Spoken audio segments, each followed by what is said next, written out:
পিঠ উন্মুক্ত করে উপুর হয়ে শুয়ে আছে মৌপ্রিয়া। রক্তে পিঠ লাল হয়ে আছে, ফুপিয়ে ফুপিয়ে কাটছে ও। প্রচণ্ড মারের চোটে শরীরের বেহাল দশা, ব্যথায় দাঁত মুখ খিচিয়ে আসছে প্রায়। হঠাৎ পেছনে কেউ গরম কিছু একটা ছোঁয়াতে মৌপ্রিয়া ব্যথায় গগন বিদারী চিৎকার করে উঠল। কান্না কণ্ঠে বলল, আল্লাহ গো, পুড়ে গেল গো, উফ, জ্বলে গেল। মাহমুদা বেগম বাম হাতের চোখের পানি মুছতে মুছতে বললেন, মৌমা, একটু ধৈর্য ধর, তোর পিঠের রক্তগুলো পরিষ্কার করে দেই। মৌপ্রিয়া দাঁত মুখ খিচিয়ে উপুর হয়ে শুয়ে আছে। একটু আগে মাহমুদা বেগমের স্বামী বলতে গেলে ময়ের সৎ বাবা লথি বুদ্ধির প্যান্টের বেল দিয়ে পিটিয়েছেন। অপরাধ ছিল ভুলবশত মৌ বসার করে মেহমানদের সামনে চলে গেছিল।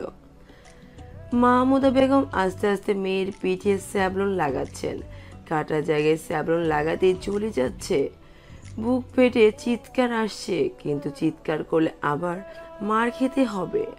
পুরো পিঠের রক্ত পরিষ্কার করে মাহমুদা বেগম ব্যথানাশক ওষুধ লাগিয়ে দিলেন।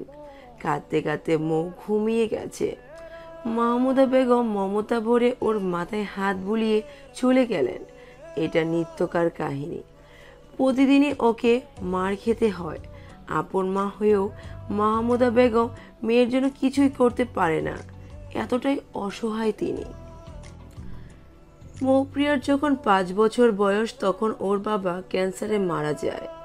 মাহমুদা বেগম চেয়েছিলেন আর বিয়ে করবেন না, একমাত্র মেয়েকে নিয়ে জীবন পার করবেন, কিন্তু তার চাওয়া পূরণ হলো না। 3 মাসের মাথায় ভাইদের জোড়াজড়িতে বিয়েতে রাজি হতে হয়। যেহেতু বাবা মা নেই, সেহেতু ভাইদের কথাই মানতে হয়। বিয়ের সময় কথা হয় মৌপ্রিয়াও মায়ের সাথে থাকবে। প্রথমে এই শর্ত শ্বশুরবাড়ির লোকেরা মেনে নিলেও পরে মৌপ্রিয়াকে সহ্য করতে পারতো না কেউ। ছোটবেলা থেকে মৌ অবহেলা, অপমান, মারধর এগুলোর সাথে খুব ভালো করে পরিচিত। 3 বেলা খাবার না জুটলেও মায়েরটা জুটে যেত। তবুও নিশুতের রাতে মা যখন বুকের মধ্যে জড়িয়ে রাখতো তখন সব কষ্ট ভুলে যেত মৌ, কিন্তু বেশিক্ষণ থাকতে পারতো না মায়ের কোল জুড়ে। ময়ের দম বন্ধ লাগে এই বাড়ির আবহাওয়া। দূরে কোথাও মাকে নিয়ে চলে যেতে ইচ্ছে করে, মায়ের কষ্ট ময়ের সহ্য হয় না। সারাদিন বাড়ির প্রত্যেকটা কাজ করে রাতে মদ্যপ স্বামীর খায়েশ পূরণ করতে হয়, না পারলে তাকে চাবুকের আঘাত তো আছেই। মধ্যরাতে মায়ের আঘাতে মায়ের আত্মচিৎকার ময়ের মরে যেতে ইচ্ছে করে। নিজের মায়ের অসহায়ত্ব দেখার চেয়ে মরে যাওয়া ভালো, কিন্তু পরক্ষণে মায়ের কথা চিন্তা করে মৌ আর সাহস পায় না মরার। ঘুমের ঘরে পেটে কারো নোংরা স্পর্শে মৌ ধরফরিয়ে উঠে যায়। সামনে থাকা লোকটাকে দেখে ভয় পেয়ে যায়। এই লোকটা সম্পর্কে ময়ের সৎ চাচাতো ভাই রাশেদ। ও যখনই সুযোগ পায় মৌয়ের সাথে অসভ্যতা করতে ছাড়ে না, আর সবাইকে বলে বেড়ায় ও নাকি মৌকে বিয়ে করবে। কিন্তু মৌ লোকটাকে প্রচণ্ড ঘৃণা করে। একে বিয়ে করার চেয়ে কলা গাছের সাথে ফাঁস দেওয়া ভালো। কত মেয়ে জীবন নষ্ট করছে আল্লাহই ভালো জানে। এলাকায় বেশ দাপট থাকায় কেউ কিছু বলে না তাদের। রাশেদ মৌয়ের ভীত সন্তুষ্ট মুখ দেখে বিশ্রী এক হাসি দিয়ে বলল, আমারে ভয় পাস কেন মৌ? তোকে তো আমি বিয়ে করব। হবু স্বামীকে কি কেউ ভয় পায়? মৌ কিছু বলল না, গুটিসুটি মেরে বসে নিচের দিকে তাকিয়ে রইল। রাশেদ মৌয়ের হাত পায়ে মারের দাগ লক্ষ্য করে নেকা আফসোসের স্বরে বলল, চাচা আবার তোর মারছে না? থাক, কান্দিস না। তুই আমার বউ হলে কেউ তোর মারতে পারবো না। এটা বলেই রাশেদ ধপ করে মৌয়ের এক হাত চেপে ধরে। আতঙ্কে মৌ বারবার হাত ছাড়াতে চাচ্ছে, কিন্তু রাশেদ খুব শক্ত করে হাত চেপে ধরে রেখেছে। এরই মধ্যে মাহমুদা বেগম চলে এলেন। রাশেদকে দেখে থমথমে গলায় বললেন, রাশেদ, এই ঘর থেকে যাও, মৌ এখন খাবে। রাশেদ একবার মাহমুদা বেগমের দিকে তাকিয়ে মৌয়ের হাত ছেড়ে দিয়ে চলে গেল। রাশেদ যেতে মাহমুদা বেগম দরজা আটকে দিয়ে মৌয়ের কাছে এসে বসলেন। তারপর কোমল গলায় বললেন, মৌ, তুই পালিয়ে যা, এখানে তুই ভালো থাকবি না। ওরা চাইছে রাশেদের সাথে তোর বিয়ে হোক, কিন্তু আমি চাই না। আমার মতো কষ্টে তুইও থাক। আমি আমার খালাতো বোন সিনথিয়ার সাথে কথা বলেছি, তুই আজকে ভোরে চলে যাবি, তোকে ওর মেয়ে শিরিন নিতে আসবে। মৌ আর্দ্র কণ্ঠে বলল। কিন্তু মা তুমি। মাহমুদা বেগম মলিন হেসে বলল, তুই পড়াশোনা করে নিজের পায়ে দাঁড়াবি, তারপর আমায় নিয়ে যাবে এখান থেকে। ততদিন আমি তোর অপেক্ষা করব, কিন্তু এখন তোকে যেতেই হবে। মৌ মাকে জড়িয়ে ধরে হু হু করে কেঁদে উঠল। এই পৃথিবীতে একমাত্র এই মানুষটা ছাড়া আর কেউ তাকে ভালোবাসেনি। ভোর হওয়া আর কিছুক্ষণ বাকি। উত্তেজনায় হাত পা কাঁপছে ময়ের। আজ এ বাড়ি থেকে বের হতেই হবে। অপেক্ষা করতে করতে এক পর্যায়ে ভোরের আলো ফুটলো। মৌ কাপড়ের ব্যাগটা নিয়ে দরজা দিয়ে আস্তে আস্তে বের হলো। এখনো কেউ উঠেনি। পা টিপে টিপে মেইন দরজার কাছাকাছি যেতেই ডান পাশ থেকে রাশেদের দরজার খোলার আওয়াজ হলো। মৌ দ্রুত সামনে থাকা টেবিলের নিচে লুকিয়ে গেল। নিচ থেকে দেখা যাচ্ছে রাশেদ আর ওর বন্ধুরা বের হয়েছে। রাশেদ ওর বন্ধুদের বিদায় দিয়ে আবার নিজের ঘরে ঢুকিয়ে দরজা বন্ধ করে দিল। এরা সারা রাত জুয়া খেলেছে আর মদ গিলেছে। প্রতিদিনই এমনই করে। বাড়ির কেউ কিছু বলে না, অবশ্যই বলবেই বা কে? তারা তো নিজেরাই এমন। মদ গিলে বউ পিটানো এদের ধর্ম। তাহলে এদের ঘরের ছেলেরা আর কেমন হবে? যা দেখবে তাই তো শিখবে। মই টেবিলের নিচ থেকে বেরিয়ে দরজার সামনে এসে ধীরে ধীরে দরজা খুললো, যেন শব্দ না হয়। ঘর থেকে বেরিয়ে ওড়না দিয়ে ভালো করে মুখ ঢেকে নিয়ে সিঁড়ি দিয়ে নামতে আরম্ভ করলো। ভয়ে বারবার বুক কাঁপছে। যদি একবার ধরা পড়ে যায় তাহলে আজকে বোধহয় চান যাবে। বাড়ির গেটের সামনে আসতেই দোতলা থেকে কে যেন চিল্লিয়ে বলল। এই কে রে? মৌ না তাকিয়ে বুঝতে পারলো এটা রাশেদ, কারণ ওর ঘরের বারান্দা থেকে নিচটা পুরো দেখা যায়। মৌ ভয়ে উপরের দিকে তাকালো না, দ্রুত প্রায় গেট দিয়ে বেরিয়ে গেল। পেছন থেকে রাশেদ কিছু বলছিল কিনা শোনা যায়নি। আধো অন্ধকার দ্রুত বেঁকে হাঁটতে থাকে। গলির মোড়ে কাছে পৌঁছাতে হবে। সেখানে দাঁড়িয়ে আছে শিরিন। দ্রুত হাঁটতে হাঁটতেই পেছন থেকে শুনতে পেল কেউ ওকে দাঁড়াতে বলছে। পেছনে তাকিয়ে দেখলো রাশেদ আর আরো কয়েকজন আসছে। মৌ ব্যাগটা শক্ত করে কাঁধে নিয়ে সর্বশক্তি নিয়ে দৌড় দিল। মনির প্রাণে শুধু একটাই চাওয়া, শুধু মুক্তি। দৌড়াতে দৌড়াতে পেছনে তাকিয়ে দেখলো ওরা দৌড়াচ্ছে। পেছনে তাকানোর ফলে সামনে একটা ইটের সাথে উষ্টা খেয়ে পড়ে গেল। নখ ভেঙে গেছে। মৌ আবারও উঠে দাঁড়িয়ে দৌড়াতে শুরু করলো। দৌড়াতে কষ্ট হচ্ছে, কিন্তু দৌড়াতে হবে। ওরা অনেকটাই কাছাকাছি। মৌ আর পেছনের দিকে না তাকিয়ে সামনের দিকে তাকিয়ে দৌড়াতে লাগলো। পেছন থেকে রাশেদ অজস্র গালাগালালি দিয়ে থামতে বলছে, কিন্তু মৌ থামছে না। পরে এসে শিরিন আপুকে দেখতে পেল না, হয়তো এখনো আসেনি। এখন কি করবে? ওরাও তো প্রায় কাছাকাছি। মৌ তাড়াতাড়ি ডানের রাস্তায় ধরলো। একটু এগিয়ে একটা বাড়ির ভেতরে ঢুকে গেল। রাশেদ সহ ওই লোকগুলো এই রাস্তায় এলো, কিন্তু মৌকে পেল না। হঠাৎ যেন হাওয়ায় মিলিয়ে গেল। রাশেদ একজনকে বাম পাশের রাস্তায় আর একজনকে ডান পাশের রাস্তায় পাঠালো এবং নিজে গলির মোড়ে দাঁড়িয়ে রইল। আর এদিকে মৌ থরথর করে কাঁপছে। মনে হচ্ছে কাঁপতে কাঁপতে পড়েই যাবে। অনেকক্ষণ খোঁজাখুঁজির পরও পেল না ওরা মৌকে। তাই হতাশ হয়ে লোকগুলো চলে গেলেও রাশেদ ডান পাশের রাস্তা ধরে আবার খুঁজতে লাগলো। প্রায় বেশ খানিক পর মৌ ধীরে ধীরে বের হলো। এখনো শিরিন আপু আসেনি। মোড়ে তেমন কেউ নেই, শুধু একটা ছেলে ছাড়া। ওই ছেলেটা বাইকের সাথে হেলান দিয়ে ফোন চালাচ্ছে। মৌ ছেলেটার কাছাকাছি এসে দাঁড়াতে ছেলেটা চোখ তুলে ওর দিকে তাকালো, তারপর বলল, আপনি মৌপ্রিয়া না? জি। ও ভীত গলায় বলল। তারপর ছেলেটা কিছু বলার আগে একটা লোক এসে মৌয়ের হাত ধরে বলল। এটা বলে রাশেদ মৌকে টেনে নিয়ে যেতে আরম্ভ করলো। মৌ বারবার রাশেদের থেকে নিজের হাত ছাড়ানোর চেষ্টা করছে, কিন্তু ওর শক্তির সাথে পেরে উঠছে না। কিন্তু 2-3 পা ফেলতেই থেমে যেতে হলো, কারণ সামনে ওই ছেলেটা যে একটু আগে মৌয়ের সাথে কথা বলছিল। ছেলেটা পথ আগলে দাঁড়ালো। পথ রোধ করার রাশেদ চড়াও হয়ে বলল, এই পথ আটকেছিস কেন? পথ ছাড় আর এখান থেকে যা, না হলে এখানেই তোকে পুঁতে রেখে দেবো। বাঁচতে চাইলে তাড়াতাড়ি চলে যা। ছেলেটা একটু ভ্রু কুঁচকে মুখে গাম্ভীর্য ধারণ করে বলল, আপনি ওনাকে টেনে নিয়ে যাচ্ছেন কেন? এই তোরে কৈফিয়ত দিমু কেন? বাইরের পোলা হইয়া আমার লগে গলা চড়াস, কথা কস, তোর তো সাহস কম না? এটা বলে রাশেদ ছেলেটাকে থাপ্পড় মারতে নিলে ছেলেটা সিনেমা স্টাইলে থাপ্পড়টা আটকে ঘুরিয়ে 4টা চড় মারলো। 4 নাম্বার চড়টা মেরে বলল, এই যে তোর এলাকায় দাঁড়িয়ে তোকে চরও দিয়ে দিলাম, যা তোর বাপ দাদা 14 গোষ্ঠীকে ডাক দে, দেখি কে আমার কি বালটা ফালায়। রাশেদ 4টা চড় খেয়ে রাগে অপমানে রক্তচক্ষু নিয়ে ছেলেটার দিকে তাকিয়ে বলল, তুই দাঁড়া, তোর আজকে কোপাইতে না পারলে আমার নাম রাশেদ না। রাশেদের কথা শুনে ছেলেটা কৌতুকে হেসে টিটকিরি দিয়ে বলল। চাইলে তোর নাম কি দিবি? রাশেদ রাগটা হজম করে মৌকে টেনে নিয়ে যেতে চাইলে ছেলেটা নিজের একটা হাত দিয়ে ময়ের হাত ধরে বলল, ওনাকে না, তুই একা গিয়ে তোর চেলাপেলা 14 গোষ্ঠী নিয়ে আয়, আমি এখানেই দাঁড়াইছি। রাশেদ ময়ের হাত ছেড়ে দিয়ে একবার ছেলেটার দিকে তাকিয়ে দ্রুত পায়ে হাঁটা ধরল। আজকে এই ছেলের রাশ না ফেলে দিতে পারলে আজীবন মাথা ন্যাড়া করে রাখবে, মনে দৃঢ় প্রতিজ্ঞা করলো। এদিকে রাশেদ অনেকটা দূরে চলে যাওয়ায় পর ছেলেটা বাইকে এসে বসে মুখে বলল, হা করে কি দেখছেন? তাড়াতাড়ি বাইকে উঠুন, ওরা চলে এলে আর যাওয়া যাবে না।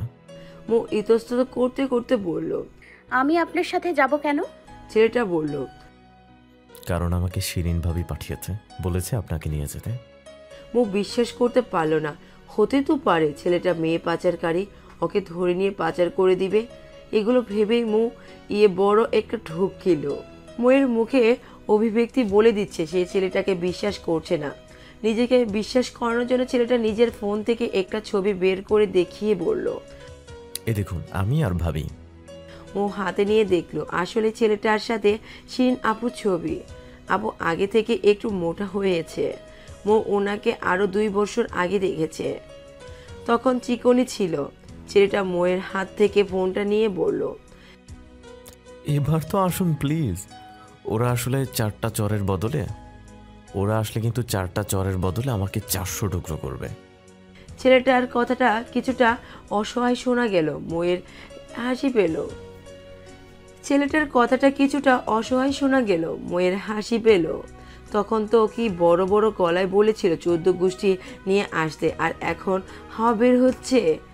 তবে হাসি আসলেও এই সিরিয়াস সময় মৌ হাসলো না। ছেলেটার পেছনে উঠে বসলো। কিন্তু বাইক স্টার্ট দেওয়ার আগে রাশেদ আর আরো কয়েকজনকে দেখা যাচ্ছে হাটে লাঠি ঠেলা। ওদের দেখে ছেলেটা কাল বিলম্ব না করে বাইক স্টার্ট দিয়ে দিল।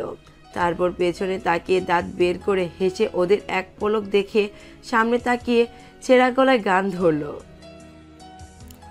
আজ मैं ऊपर आसमां नीचे, आज मैं आगे जमाना है पीछे। মৌনি শব্দে হাসলো। স্টেশনে পৌঁছে বাইক থেকে নেমে ছেলেটা বলল, আপনি একটু দাঁড়ান, আমি এই বাইকটা নিয়ে আসছি। মৌ দাঁড়ালো। ছেলেটা বাইকটা দিয়ে 5 মিনিটের মধ্যে এলো। এই বাইকটা স্টেশনে একজনের থেকে ধার নিয়েছিল মৌকে আনার জন্য। দিতে চায়নি অবশ্যই, কিন্তু 500 টাকা দেওয়ার পর রাজি হয়েছে। ছেলেটা ফিরে এসে মৌয়ের কাছ থেকে ব্যাগটা চাইলো, কিন্তু মৌ বলল, না থাক, আমি পারবো। ছেলেটা আর কিছু বলল না। ট্রেন আসতে লেট হবে তাই ওয়েটিং রুমে গিয়ে বসলো।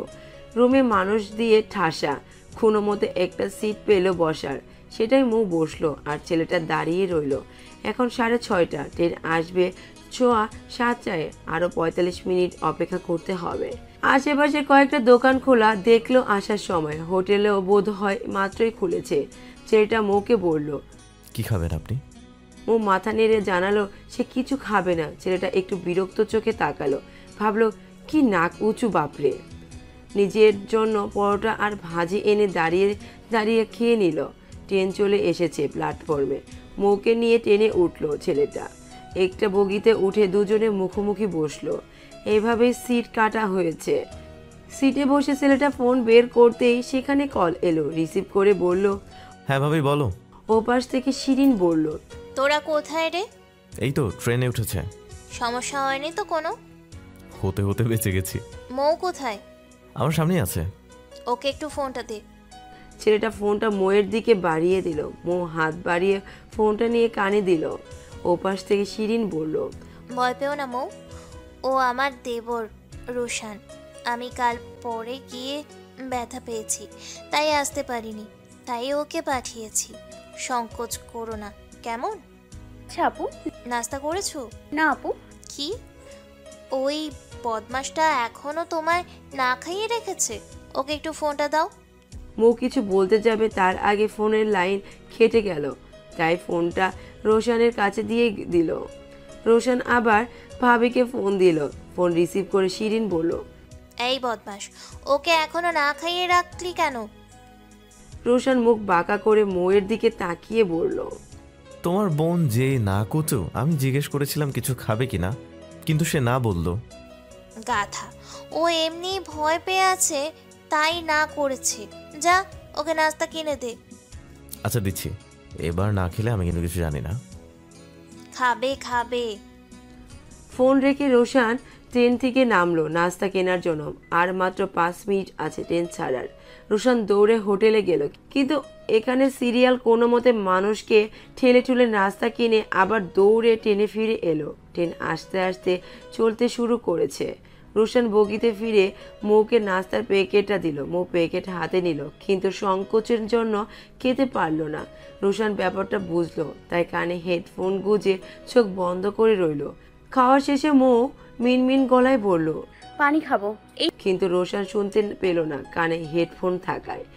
এখন ওকে ডাকবে কিভাবে সেটাই ভাবছে মৌ। ভেবে না পেয়ে আর ডাকলো না।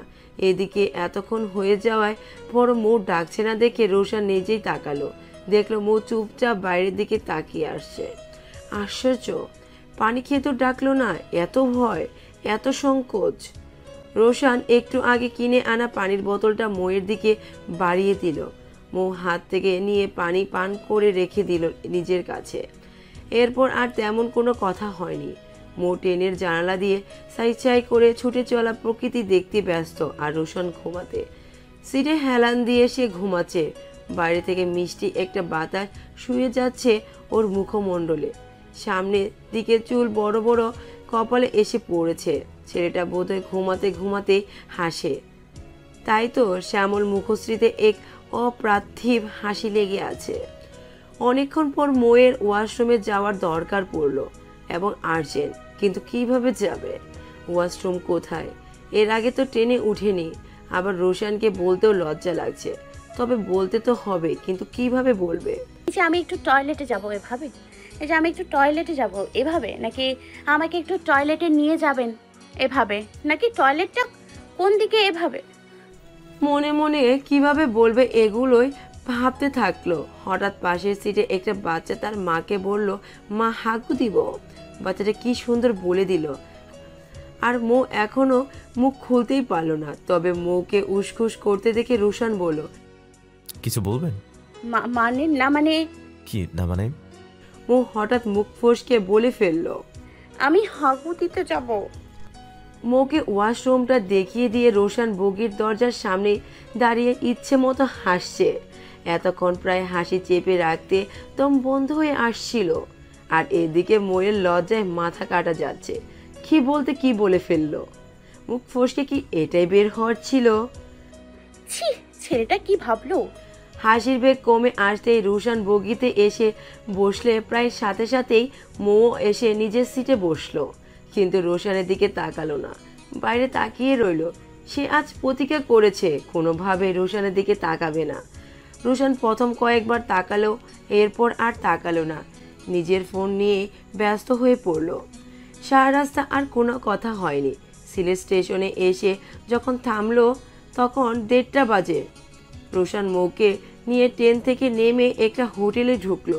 তারপর 2 প্লেট কাচ্চি অর্ডার দিল। একটু পরে 2 প্লেট কাচ্চির সামনে চলে এলো। রোশান হাত ধুয়ে খাওয়া শুরু করলো। সংকোচ হওয়ার সত্ত্বেও মৌ খাওয়া শুরু করলো। রোশান আগে খাওয়া শেষ করে বিল দিয়ে একটু বসলো মৌয়ের জন্য, কারণ মৌ এখনও খাওয়া শেষ হয়নি। যেন কোনো অস্বস্তি না হয় তাই ফোনে মনোযোগ দিল। খাওয়া শেষে মৌকে নিয়ে মেইন রোডে এসে একটা রিক্সা ঠিক করলো। প্রথমে ওকে উঠতে দিল। মৌ রিক্সায় উঠে মাঝখানে দিয়ে নিজের ব্যাগটা রাখলো। তাই দেখলে রোশান ভ্রু কুঁচকে বলল, পুরো রিক্সায় যদি আপনি আর আপনার ব্যাগই বসেন তাহলে আমি বসবো কোথায়? কি মেয়ে রে বাবা। মুখ কালো করে বেগটা কুলে নিয়ে নিল, চেপে বসলো। একটু পর রোশান পাশে বসলো। এইটুকু রিক্সার মধ্যে এমনভাবে চেপে বসেছে যেন একটু ঝাঁকি খেলে রাস্তায় পড়ে যাবে। রোশান বিরক্ত মুখে কয়েকবার ঠিক হয়ে বসতে বললেও আগের অবস্থায় রইল। রিক্সা চলতে চলতে হঠাৎ একটা ঝাঁকি খেতেই পড়ে যেতে নিল। রোশান পেছন থেকে তড়িৎ গতিতে এর দু বাহু চেপে ধরল। ঘটনার আকস্মিকতায় মোয়ের আত্মা শুকিয়ে গেছে। রোশান ওকে ধরে সিটে বসালো, তারপর রুষ্ট হয়ে বলল, এই জন্যই বারবার বলেছিলাম ঠিক হয়ে বসুন। না, আমার কথা কেন শুনবেন? আপনার তো পড়ে গিয়ে ভর্তা হওয়ার ইচ্ছে ছিল, এখন পড়ে গেলে পুরো ভর্তা হয়ে যেতেন। মিনমিন গলায় বলল, সরি। রোশান বিরক্ত মুখে একবার চাইলো, কিছু বলল না। বাসার সামনে ভাড়া মিটিয়ে মৌকে নিয়ে ভেতরে গেল। ড্রয়িং রুমে শিরিন আপু আর ওনার শাশুড়ি বসে আছে। মৌকে দেখে শিরিন উঠে গিয়ে ওকে জড়িয়ে ধরে বলল, আসতে কোনো অসুবিধা হয়নি তো? মৌ কিছু বলার আগে রোশান বলল, হবে কিভাবে, আমি আছি না। 7 সমুদ্র 13 নদী পার করে তোমার বোন নিয়ে আসছি। মহৎ কার্য করিয়াছেন আপনি। এখন যান, ঘরে যান। আপনার বন্ধু আসিফ আর সিয়াম এসেছে। কখন আসলো ওর? একটু আগেই এসেছে, তোর রুমে বসে আছে। আচ্ছা, আমি রুমে যাচ্ছি। এটা বলে রোশান নিজের রুমের দিকে যেও আবার ফিরে এলো, বলল, দাঁড়া 1 মিনিট। তোমার থেকে আজকের আর ওই দিন মিলিয়ে 2000 টাকা পাই, আমার 2000 দাও। আজকে হাতে টাকা নেই রে ভাই, তোর ভাইয়ের থেকে নিয়ে দেব। তুমি সবসময় এমন করো ভাবি, দিবে বলে আর দাও না। আচ্ছা যা, এবার দিব। মনে থাকে জানো, তোমার জামাইয়ের থেকে নিয়ে দিবা কিন্তু। শিরিন হেসে বলল, আচ্ছা। রোশান নিজের রুমে চলে গেল। রোশান যেতেই শিরিন মৌকে বলল, যাও, তুমি শাওয়ার নিয়ে ফ্রেশ হয়ে নাও, তারপর খাবে। আপু আমি খেয়ে আসছি তো। রুশান ভাইয়া বিরিয়ানি খেয়েছে। মৌয়ের কথা শুনে শিরিন কিছু বলতে যাওয়ার আগে শিরিনের শাশুড়ি রুনা বেগম বললেন, তো কি হয়েছে, আবার খাবে? যাও, হাত মুখ ধুয়ে আসো। মধু মাথা নাড়িয়ে সন্তপনে চলে গেল শিরিন দেখিয়ে দেওয়া ঘরে। একদম রোশানের পাশেরটাই ওর ঘর। ঘরে এসে ব্যাগটা গোছানোর খাটের উপর রেখে সেখান থেকে একটা 3 পিস বের করে গোসল করতে চলে গেল। মা, বললাম না আমি বিয়ে করব না, তুমি তবুও আমায় জোর করছো কেন? ফারুল প্রচণ্ড বিরক্তির সহিত বলল, দেখ, মা ছেলের ভালোবাসা, ভালো চাকরি করে, স্বভাব চরিত্র ভালো, বংশও ভালো, তুই না করিস না। ভালো সম্বন্ধ পাওয়া মুশকিল আজকালের জামানায়, তাই ভালো সম্বন্ধ হাতছাড়া করতে নাই। আর তোর বাবার শরীরের অবস্থা ভালো না, কখন কি হয় বলা যায় না। তোদের 2 বোনকে বিয়ে দিয়ে তবেই আমাদের মুক্তি। মা দেখো, আমি নিজের খরচ নিজেই চালাই, আমাকে নিয়ে তোমাদের সমস্যা হওয়ার কথা না। এত মুক্তি কিন্তু তোমরাই পাচ্ছ। আর বিয়েটাই কেন জীবনের সব হতে হবে? বিয়ে ছাড়া কি চলা যায় না? কেন তুই বিয়ে করতে চাইছিস না? দেখ, জীবন কিন্তু কারো জন্য থেমে থাকে না। একজনের জন্য তুই সবাইকে খারাপ ভাবতে পারিস না। আহাত খারাপ ছিল বলে অন্য ছেলেরাও খারাপ হবে সেটা তো বলা যায় না। খারাপ যে হবে না সেটার কি গ্যারান্টি মা? তবুও তোর ভাগ্য তো সুপ্রসন্ন হতে পারে। পারুল তার ছেলের একটা হাসি দিয়ে বলল, হলে তো অনেক আগেই হতো। আচ্ছা যাও, ওই ছেলেকে আসতে বলো, আমি দেখা করব। আশা বেগম উৎফুল্ল হয়ে বললেন, সত্যি? কখন আসতে বলবো? বিকেল 5টায় বলে দিও। আচ্ছা। পারুল কথা শেষ করে বেরিয়ে পড়ল। দুটো টিউশনি শেষ করে এই ছেলের সাথে দেখা করবে। ড্রয়িং রুমে বসে শিরিন, মৌ আর শিরিনের শাশুড়ি বসে বসে গল্প করছিল। হঠাৎ রুম থেকে রোমানকে বের হতে দেখে শিরিন বলল, কোথায় যাও রোমান? রোমান হালকা হেসে বলল, একজনের সাথে দেখা করতে যাই ভাবি। চশমা নাগের টকার থেকে তুলে রুনা বেগম বললেন, কার সাথে? এখন বলবো না, দেখা করে এসে বলবো। রোমানের মুখে একটা মিষ্টি হাসির ঝলক দেখা গেল। রোমান কিছু না বললেও শিরিন বুঝে গেল, কারণ আগের রাতে বেশ না বললেও একটা মেয়েকে ওর ভালো লাগে সেটা বলেছিল, হয়তো তার সাথেই দেখা করতে যাচ্ছে। তবে শিরিন বুঝলেও রুনা বেগম বুঝলো না। গোয়েন্দাগিরির উদ্দেশ্যে আরও কিছু জিজ্ঞেস করতে নিলেই শিরিন থামিয়ে দিয়ে বলল, থাক মা, যেতে দিন, ও এসে বলুক। এখন বোধ হয় ওর দেরি হচ্ছে, তাই না রোমান? এটা বলে রোমানের দিকে দাঁত কেলিয়ে একটা হাসি দিল। রোমান একটু লজ্জা পেয়ে বলল, আসছি আমি। রোমান চলে যাওয়ার পর আবারও কথা বলা শুরু করলো। কথা বলতে বলতেই শিরিন শুনতে পেল ওর ফোন বাজছে, কিন্তু ফোন তোর রুমে। শিরিন আড্ডা ছেড়ে উঠে চলে গেল। শিরিন যাওয়ার 2 মিনিট পর রুনা বেগমও চলে গেল পান খাওয়ার জন্য। মৌ একাই ড্রয়িং রুমের সোফায় বসে রইল।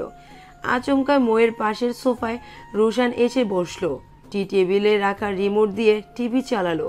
চ্যানেল পাল্টাতে পাল্টাতেই শিহান এসে চাচার কোলে এসে বসে পড়ল। রোশান ভাতিজাকে আদর করলো। শিহান কৌতূহলী দৃষ্টিতে একবার মৌয়ের দিকে তাকিয়ে চাচাকে জিজ্ঞেস করলো, চাচু, এই মেয়েটা কে? রোশান ভাতিজার চুলে আঙ্গুল চালাতে চালাতে কানে কানে বলল, এটা হলো তোমার পটি খালামণি। চাচার কথা শুনে শিহান হেসে দিল। চাচা ভাতিজা দুজনেই হাসছে। তারপর আবারও রোশান কানে কানে বলল, শিহান, এটা কিন্তু কাউকে বলবা না, ঠিক আছে? শিহান মাথা নাড়িয়ে সায় দিয়ে আবারও চাচা ভাতিজা একযোগে হাসা শুরু করলো।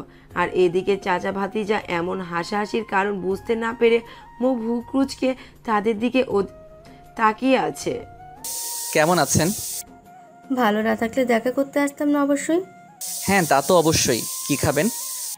একটা কোল্ড কফি ব্যাস। রোমান ওয়েটারকে ডেকে একটা পেপসি আর একটা কোল্ড কফির অর্ডার দিল। ওয়েটার চলে যেতে রোমান ভনিতা না করে সরাসরি বলল, আমি আপনাকে পছন্দ করি, বিয়ে করতে চাই। শুনেছি, মা বলেছে। আপনার কি এই সম্পর্কে কিছু বলার আছে? আপনি দেখতে বেশ ভালো, ভালো চাকরি করেন। না পছন্দ হওয়ার কারণ নেই, কিন্তু আমার সমস্যা অন্য জায়গায়। পারুল কথা শেষ করার আগে ওয়েটার এসে অর্ডারকৃত খাবার দিয়ে গেল। তাতে অবশ্যই কথা বলার ব্যাঘাত ঘটেনি। ইফরাত দিব্যি বলেছে। আগে অবশ্যই বলতে পারতো না এমন দিব্যি কথাবার্তা। এমন দিব্যি কথাবার্তা। চেহারায় লজ্জা লজ্জা একটা ভাব ছিল, কিন্তু এখন মনে হচ্ছে ভাবটা উবে যাচ্ছে দিন দিন। মাঝে মধ্যে পারুল ভাবে, কেন এমন হচ্ছে? ছ্যাঁকা খেলে কি এমন হয়? রোমান পেপসিতে একটা চুমুক দিয়ে বলল, যেমন কি সমস্যা? আমার অতীত। বোধহয় আমার অতীত জানলে আপনি নিজেই আমাকে রিজেক্ট করবেন। রোমান বেশ স্বাভাবিক ভঙ্গিতে পেপসিতে আরেকটা চুমুক দিয়ে বলল, আপনার অতীত আমি জানি। আপনার মা বলেছেন আমার আপনার অতীত নিয়ে আপত্তি নেই। পারুল একটু চমকালো, কারণ এর আগে সবাই ওকে অতীতের জন্য রিজেক্ট করেছে, কিন্তু এই ছেলেটা ব্যতিক্রম। তবে হুট করে যাকে তাকে বিশ্বাস করে ফেলা তো বোকামি। ইফরা আর ইহকালে করবে না, তাই সে বলল, আচ্ছা, কিন্তু হুট করে আমি কোনো সিদ্ধান্তে আসতে পারবো না, আমার ভাবতে হবে। অবশ্যই, আমি অপেক্ষা করব। পারুল নিজের ঘড়িতে সময়টা দেখে বলল, এবার উঠি তাহলে। আচ্ছা, তবে যদি কিছু মনে না করেন আপনার নাম্বারটা পেতে পারি? পারুল হাসলো, তারপর বলল, মা এত কিছু বলেছে অথচ নাম্বারটা দেয়নি। চেয়েছিল, কিন্তু আমি নেইনি, আপনার থেকে নেব বলে। পারুল মৃদু হাসির রেখা টেনে নিজের নাম্বারটা একটা টিস্যুর মধ্যে লিখে দিয়ে বলল, ফোন দিলে রাত 11টার পর ফোন দেবেন। এর আগে আমি পড়াশোনা করি, ফোন বন্ধ থাকে। আচ্ছা। তারপর রোমান ইফরাকে রিকশায় তুলে দিয়ে বলল, ভালো থাকবেন পারু। ইফরা চলন্ত রিকশাটা থামিয়ে বলল, আমার নাম শাহনেওয়াজ পারুল ইফরা। আমাকে ইফরা ডাকবেন, পারু ডাকবেন না, ভালো লাগে না আমার। আচ্ছা, ডাকবো না। এবার তাহলে আবার বলুন। কি?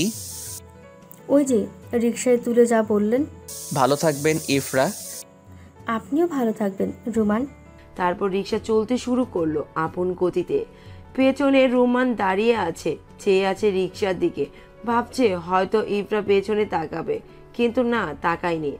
রুহান কারখানা থেকে মাত্রই ফিরল। আজকে প্রচুর কাজের চাপ ছিল। ড্রয়িং রুমে সোফায় এসে বসতেই শিয়ান দৌড়ে এসে বাবার কোলে উঠে বলল, বাবা জানো আজকে কে এসেছে?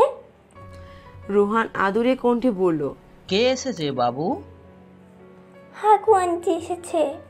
এটা বলেই রোহান খিলখিলিয়ে হাসা শুরু করলো। পেছন থেকে শিরিন লেবুর শরবত নিয়ে এসে টেবিলে রেখে বললেন, শিহান, এগুলো কি কথা? কে বলেছে এই কথা তোমাকে? ছোট্ট চাচ্চু বলেছে মা। না বাবা, উনি তোমার মৌ খালামণি হয়। তুমি ছোট চাচুর কথা শুনিও না। আচ্ছা। বলেই শিহান বাবার কোল থেকে নেমে দাদির রুমে চলে গেল। শিহান চলে যেতেই শিরিন বলল, আজ বড্ড ক্লান্ত লাগছে তোমায়। হ্যাঁ, আজ প্রচুর কাজের চাপ ছিল, নিঃশ্বাস ফেলারও সময় ছিল না। আচ্ছা, শরবতটা খাও, তারপর ফ্রেশ হয়ে আসো, খাবার দিচ্ছি। রোমান, রোশান ওরা কোথায়? রোমান কার সাথে যেন দেখা করতে গেছে, আর রোশান টিউশনিতে গেছে। ও আচ্ছা, আজকে কে এসেছে? সিয়ান বলল যে। ওই তো আমার এক খালামণির মেয়ে এসেছে, এখান থেকে অ্যাডমিশন পরীক্ষা দেবে। আসলে মা এমন করে বলছিল যে না করতে পারিনি। রোহান কিছুটা বিরক্ত নিয়ে বলল, উনি ওনার বাসায় নিয়ে রাখতে পারেন না, আমাদের ঘাড়ে কেন? শিরিন প্রত্যুত্তরে কিছু বলল না, খাবার বাড়তে চলে গেল। রোহান হাত মুখ ধুয়ে টেবিলে এসে বসলো, তারপর ভাত খেতে খেতে বলল, দেখো যেন বেশি দিন না থাকে। আচ্ছা। রোমান ঘরে ফিরল রাত 9টায়। রোমানকে দেখে শিরিন বলল। শিরিন হতাশ গলায় বলল, তা দেখা হলো দেবর সাহেব? হ্যাঁ ভাবি, হলো। তাহলে এবার তো বলো। এখনো বলার মতো কিছু হয়নি ভাবি, হলে বলবো। আচ্ছা। রোমান নিজের ঘরে চলে গেল। আজ সে খাবে না, বাইরে থেকে খেয়ে এসেছে। আর রোশান 11টার সময় খাবে। অরটা ওকে ঘরে বেড়ে নিয়ে দিয়ে আসতে হবে। ভাত খেয়ে আরও কিছুক্ষণ পড়ল রোশান। পড়া নিয়ে সিরিয়াস না হলেও এখন পড়তে হচ্ছে অনেক কারণ সামনে ইঞ্জিনিয়ারিং ফাইনাল পরীক্ষা। একটানা পড়তে আর কতক্ষণ ভালো লাগে। তাই সে বই বন্ধ করে ছাদে গেল। এক কাপ চা হলে মন্দ হয় না, কিন্তু এত রাতে বানাতে আলসে লাগছে, তাই চা ছাড়াই ছাদে চলে গেল। ওদের ছাদের রেলিং নেই। রোশান ছাদের বাইরে দুপা ঝুলিয়ে আকাশের দিকে তাকিয়ে রইল। তবে আজ চারপাশ আলো নেই, ঘুটঘুটে অন্ধকার। আজ অমাবস্যা। কোনো এক বিচিত্র কারণে রোশানের পূর্ণিমা নয়, অমাবস্যা ভালো লাগে। রোমান ফোন নিয়ে ইতস্তত করছে, ফোন করবে নাকি করবে না। এখন তো রাত 12:30 বাজে, ঘুমিয়ে পড়লো নাকি। প্রচুর ইতস্ত হওয়া সত্ত্বেও রোমান ফোন করলো। ওপাশ থেকে খুব স্বাভাবিক গলায় ইফরা বলল, আর 10 মিনিট পর ফোন দিলে হয়তো কথা বলতে পারতেন না, আমি ঘুমিয়ে পড়তাম। যাক, ভাগ্য ভালো বলতে গেলে। রোমান ঈষৎ হেসে বলল, ভালো, আবার কিছুটা মন্দ, কারণ ঠিক 10 মিনিট পর আর কথা বলতে পারবো না, কারণ আমি ঘুমাবো। সমস্যা নেই, 10 মিনিটেই হবে। বাহ, ভালো, তাহলে শুরু করুন। কি শুরু করব? যা বলার জন্য ফোন দিয়েছেন তা। রোমান বলার জন্য বিশেষ কিছু খুঁজে পেল না। সে তো এমনই ফোন দিয়েছে শুধু একটা কথা বলার জন্য। রোমানকে চুপ থাকতে দেখে ইফরা বলল, চুপ কেন? না, আসলে এমনি। আচ্ছা, তাহলে আমি বলি। বলুন। আপনার আগে প্রেম ছিল? কি ছিল? কয়টা ছিল? 2টা। ক্লাস 10-এ থাকতে একটা করেছি, পরে মেয়েটার বিয়ে হয়ে যাওয়ায় সেটার ইতি ঘটে। তারপর অনার্সে উঠি। অনার্সের প্রেমটার ইতি ঘটলো কেন? তারও বিয়ে হয়ে গেছে। এটা বলেই রোমান হাসলো। ও আচ্ছা, তাহলে এবার রাখি, আপনার 10 মিনিট শেষ। শুভরাত্রি। রোমান একটু হতাশ হয়ে বলল, শুভরাত্রি। ফোন রাখার পর ঘড়ির দিকে তাকাতেই রোমান আবিষ্কার করলো 10 মিনিট হতে আরো 3 মিনিট বাকি। সে চাইলো ইফরাকে আরো কল দিতে, কিন্তু কল দিলে সে রিসিভ করতে করতে 3 মিনিট শেষ হয়ে যাবে, আর কথা বলা যাবে না। তাই বেচারা আর কল দিল না। মুচুল আশ্বাস ছিল একটু পরেই বের হবে শিরিন আপুর আম্মুর সাথে দেখা করতে, মানে ওর আম্মু খালাতো বোনের সাথে। তা ওকে নিয়ে আসতে যাবে রোশান। এটা নিয়ে বিরক্ত মৌ। সে রোশানকে দেখতে পারে না, প্রচণ্ড অসভ্য ছেলেটা, কিন্তু মুখটা এমন করে রাখে যেন ভাজা মাছটা উল্টে খেতে পারে না, কিন্তু পেটে পেটে প্রচুর শয়তানি। মৌ বিনুটিটা করে চিনুটা রাখতেই শিয়ান দৌড়ে ঘরে এসে বলল, হাগু খালামণি, আম্মু তোমার নাস্তা খেতে থাকে। মৌ অবাক হয়ে শিহানের দিকে চেয়ে বলল, হাগু খালামণিকে? তুমি, ছোট চাচ্চু বলেছে। রাগটা যেন চরচর করে মাথা উঠে গেল মৌয়ের। কী সব বলছে বাচ্চাটা! এখন বাচ্চাটাকে চর দিয়ে 32টা দাঁত খুলে ফেলতে ইচ্ছে করছে। মৌয়ের রাগটা আরও এক ধাপ বাড়িয়ে দিয়ে শিহান বলল, জানো ছোট চাচ্চু, সবাইকে বলেছে তোমার নাম হাগু খালামুনি। এটা বলে শিহান চলে গেল। মৌয়ের এখন কান্না পাচ্ছে। আসলে লোকটা অসভ্য, বেয়াদব ইতর। আদতে রোশান সবাইকে বলেনি, সে শুধু শিরিনকে আর শিহানকে বলেছে। তবে সবাইকে বলার দায়িত্বটা শিহান নিজের কাঁধেই নিয়েছে। নাস্তা করে রোশান আর মৌ বেরিয়ে পড়লো যাওয়ার জন্য। শিরিনের মায়ের বাড়ি বেশি দূরে নয়, এখান থেকে রিকশায় 10 টাকা ভাড়া লাগে আর হেঁটে 10 বা 15 মিনিট লাগবে। তবে আজ রিকশায় ওরা যাবে। মৌয়ের ভীষণ বিরক্ত লাগছে এই বেয়াদব কোচের ছেলেটার সাথে বসতে, সাথে রাগও লাগছে। এত বড় হওয়ার পর আক্কেল আন্দাজ সব পানিতে গুলিয়ে পেটে চালান করে দিয়েছে। তা না হলে সামান্য হাগু কথাটা সবাইকে ধেই ধেই করে বলার কি আছে? এমন করছে যেন ওদের গোষ্ঠীতে কেউ হাগে না। এই প্রথম হাগুর নাম শুনলো বলে রাষ্ট্রে রাষ্ট্রে বলে বেড়াতে হচ্ছে। অতিমাত্রায় অসভ্য হলে যা হয় আর কি। এদিকে মৌয়ের বিরক্ত মুখটায় নজর পড়তেই রোশান একটু ভ্রু কুঁচকালো। বিরক্ত হওয়ার মতো কোনো কাজ করেছে বলে তো মনে পড়ছে না। তাহলে বিরক্তটা ঠিক কোন কারণে? নাকি ওর মুখটাই এমন? একবার কি জিজ্ঞেস করা উচিত? না থাক, যে জিজ্ঞেস করতে গেলে পরে গায়ে পড়া ভাববে। কেন জানি ফার্স্ট ইমপ্রেশনে কোনো মেয়ে যদি কোনো ছেলেকে অসভ্য বেয়াদব মনে হয়, তাহলে সারা জীবন তাপস্য করেও সেই মেয়েটির কাছ থেকে ছেলেটির ভালো হতে পারে না। কিছুক্ষণের মধ্যে ওরা চলে এসেছে শিরিন আপুর বাবার বাড়ি। রোশান ভাড়া মিটিয়ে ভেতর দিকে হাঁটা ধরলো। পেছনে পেছনে মৌ আসছে। বাড়ির গেট একবারে খোলা। 2 তলা ইংরেজি এল আকৃতি গোলাপি রঙের বাড়ি। সামনে ছোটোখাটো একটা ফুলের বাগানও আছে। ভেতরে যেতে যেতে এইটুকুই ঠাউর হলো মৌয়ের। একতলায় একটা ফ্ল্যাটের সামনে রোশান দাঁড়িয়ে পড়ল। দরজার পাশে কলিং বেল বাজালো। কিছুক্ষণ পরেই একটা মেয়ে দরজা খুলে দিল। রোশান মেয়েটাকে দেখে সহাস্যে বলল, কি খবর বেআইন সাহেব? এই তো ভালোই বিআই সাহেব। মেয়েটা কথা শেষ করতে না করতেই মধ্যবয়সী এক মহিলা এসে বলল, এসো ভেতরে এসো। রোশান বলার আগে ভেতরে চলে গেছে। তারপর আয়েশ করে একটা সোফায় বসে পড়েছে আর মৌ সংকোচে ধীর পায়ে ভেতরে আসলো। রোশানের সাথে কথা বলা মেয়েটি মৌকে দেখে বলল, তুমি মাহমুদা আন্টির মেয়ে? জানো তো আমার সমবয়সী, আমিও এবার অ্যাডমিশন পরীক্ষা দিব। মৌ সৌজন্যমূলক একটু হাসলো। আসলে মৌ মেয়েটার চেয়ে 1 বছরের বড়। ও গতবার ইন্টার পরীক্ষা দিয়েছে। তারপর ওই রাক্ষসে ফ্যামিলি আর রাশেদের অত্যাচারে আর পড়তে পারেনি। ভেবেছিল পড়া বোধহয় শেষ। না, নিয়তি আরেকবার সুযোগ দিয়েছে ওকে। মেয়েটা বক বক করতে করতে ওকে নিয়ে গিয়ে সোফাতে বসালো।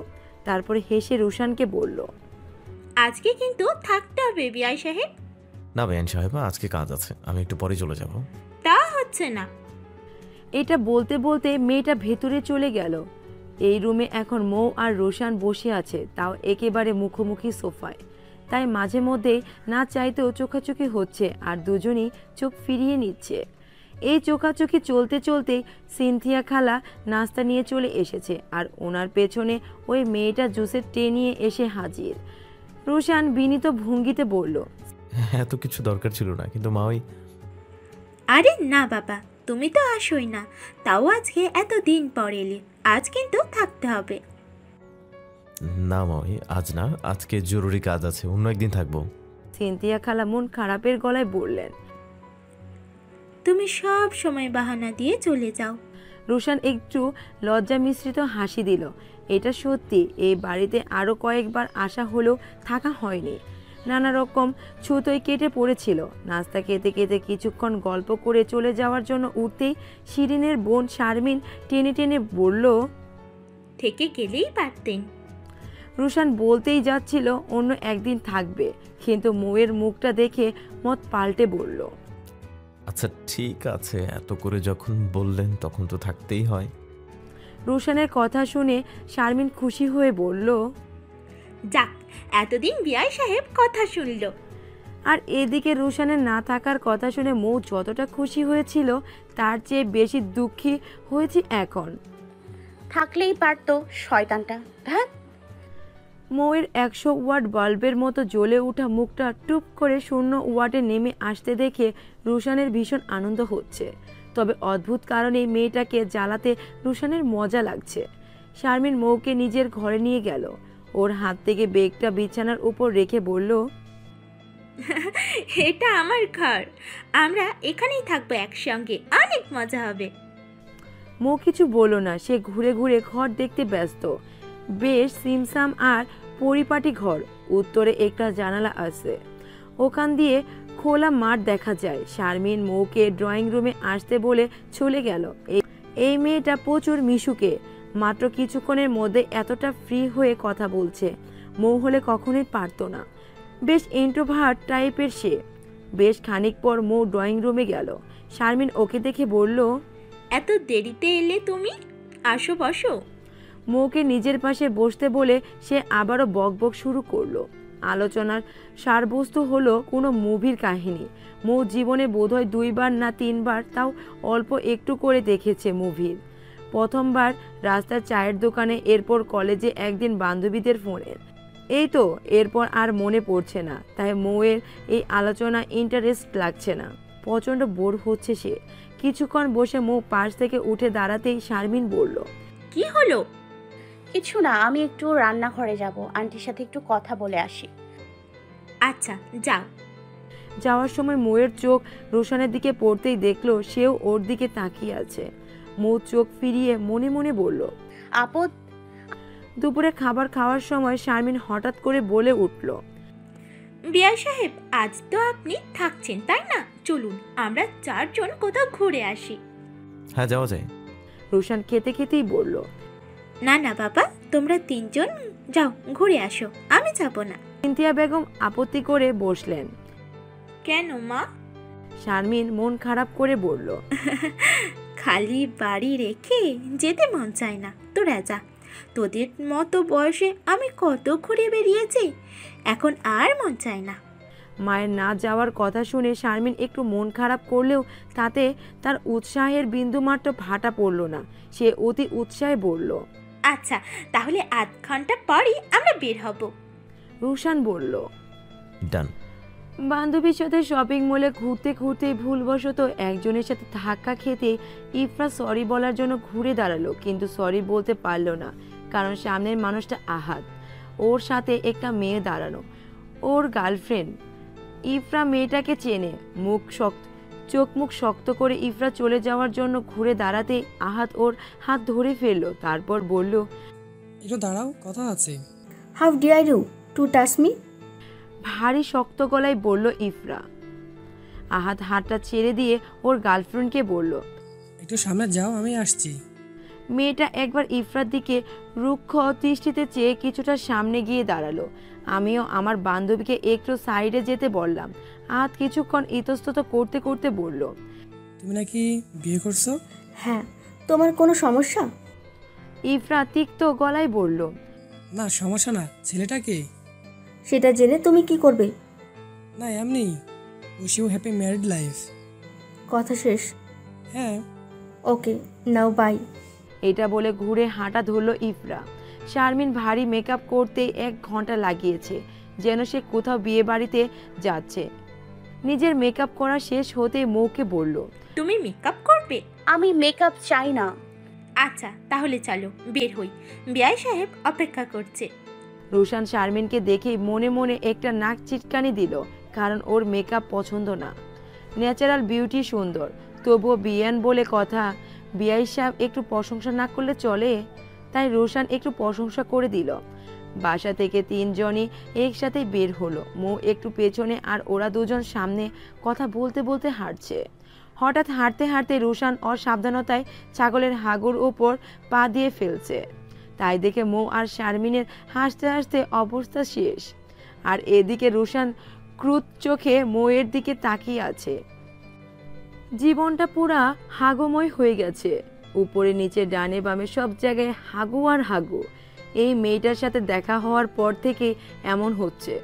রুশান নাক মুখ কুচকে এগুলোই ভাবছে আর চুপচাপ হাঁটছে। এদিকে শারমিন ননস্টপ হেসেই যাচ্ছে, তবে মৌ উচ্চস্বরে না হাসলেও মুচকি মুচকি হাসছে। এদের হাসি দেখে রুশানের রাগে গা জ্বলে যাচ্ছে।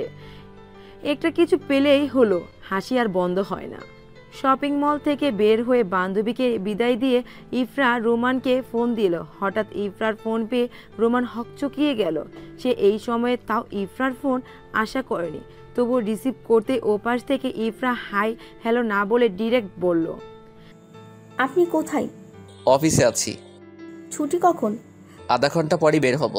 আধ ঘন্টা পর মাজারের সামনে চলে আসুন। আচ্ছা। ইফরা ফোন রেখে হাঁটা ধরলো।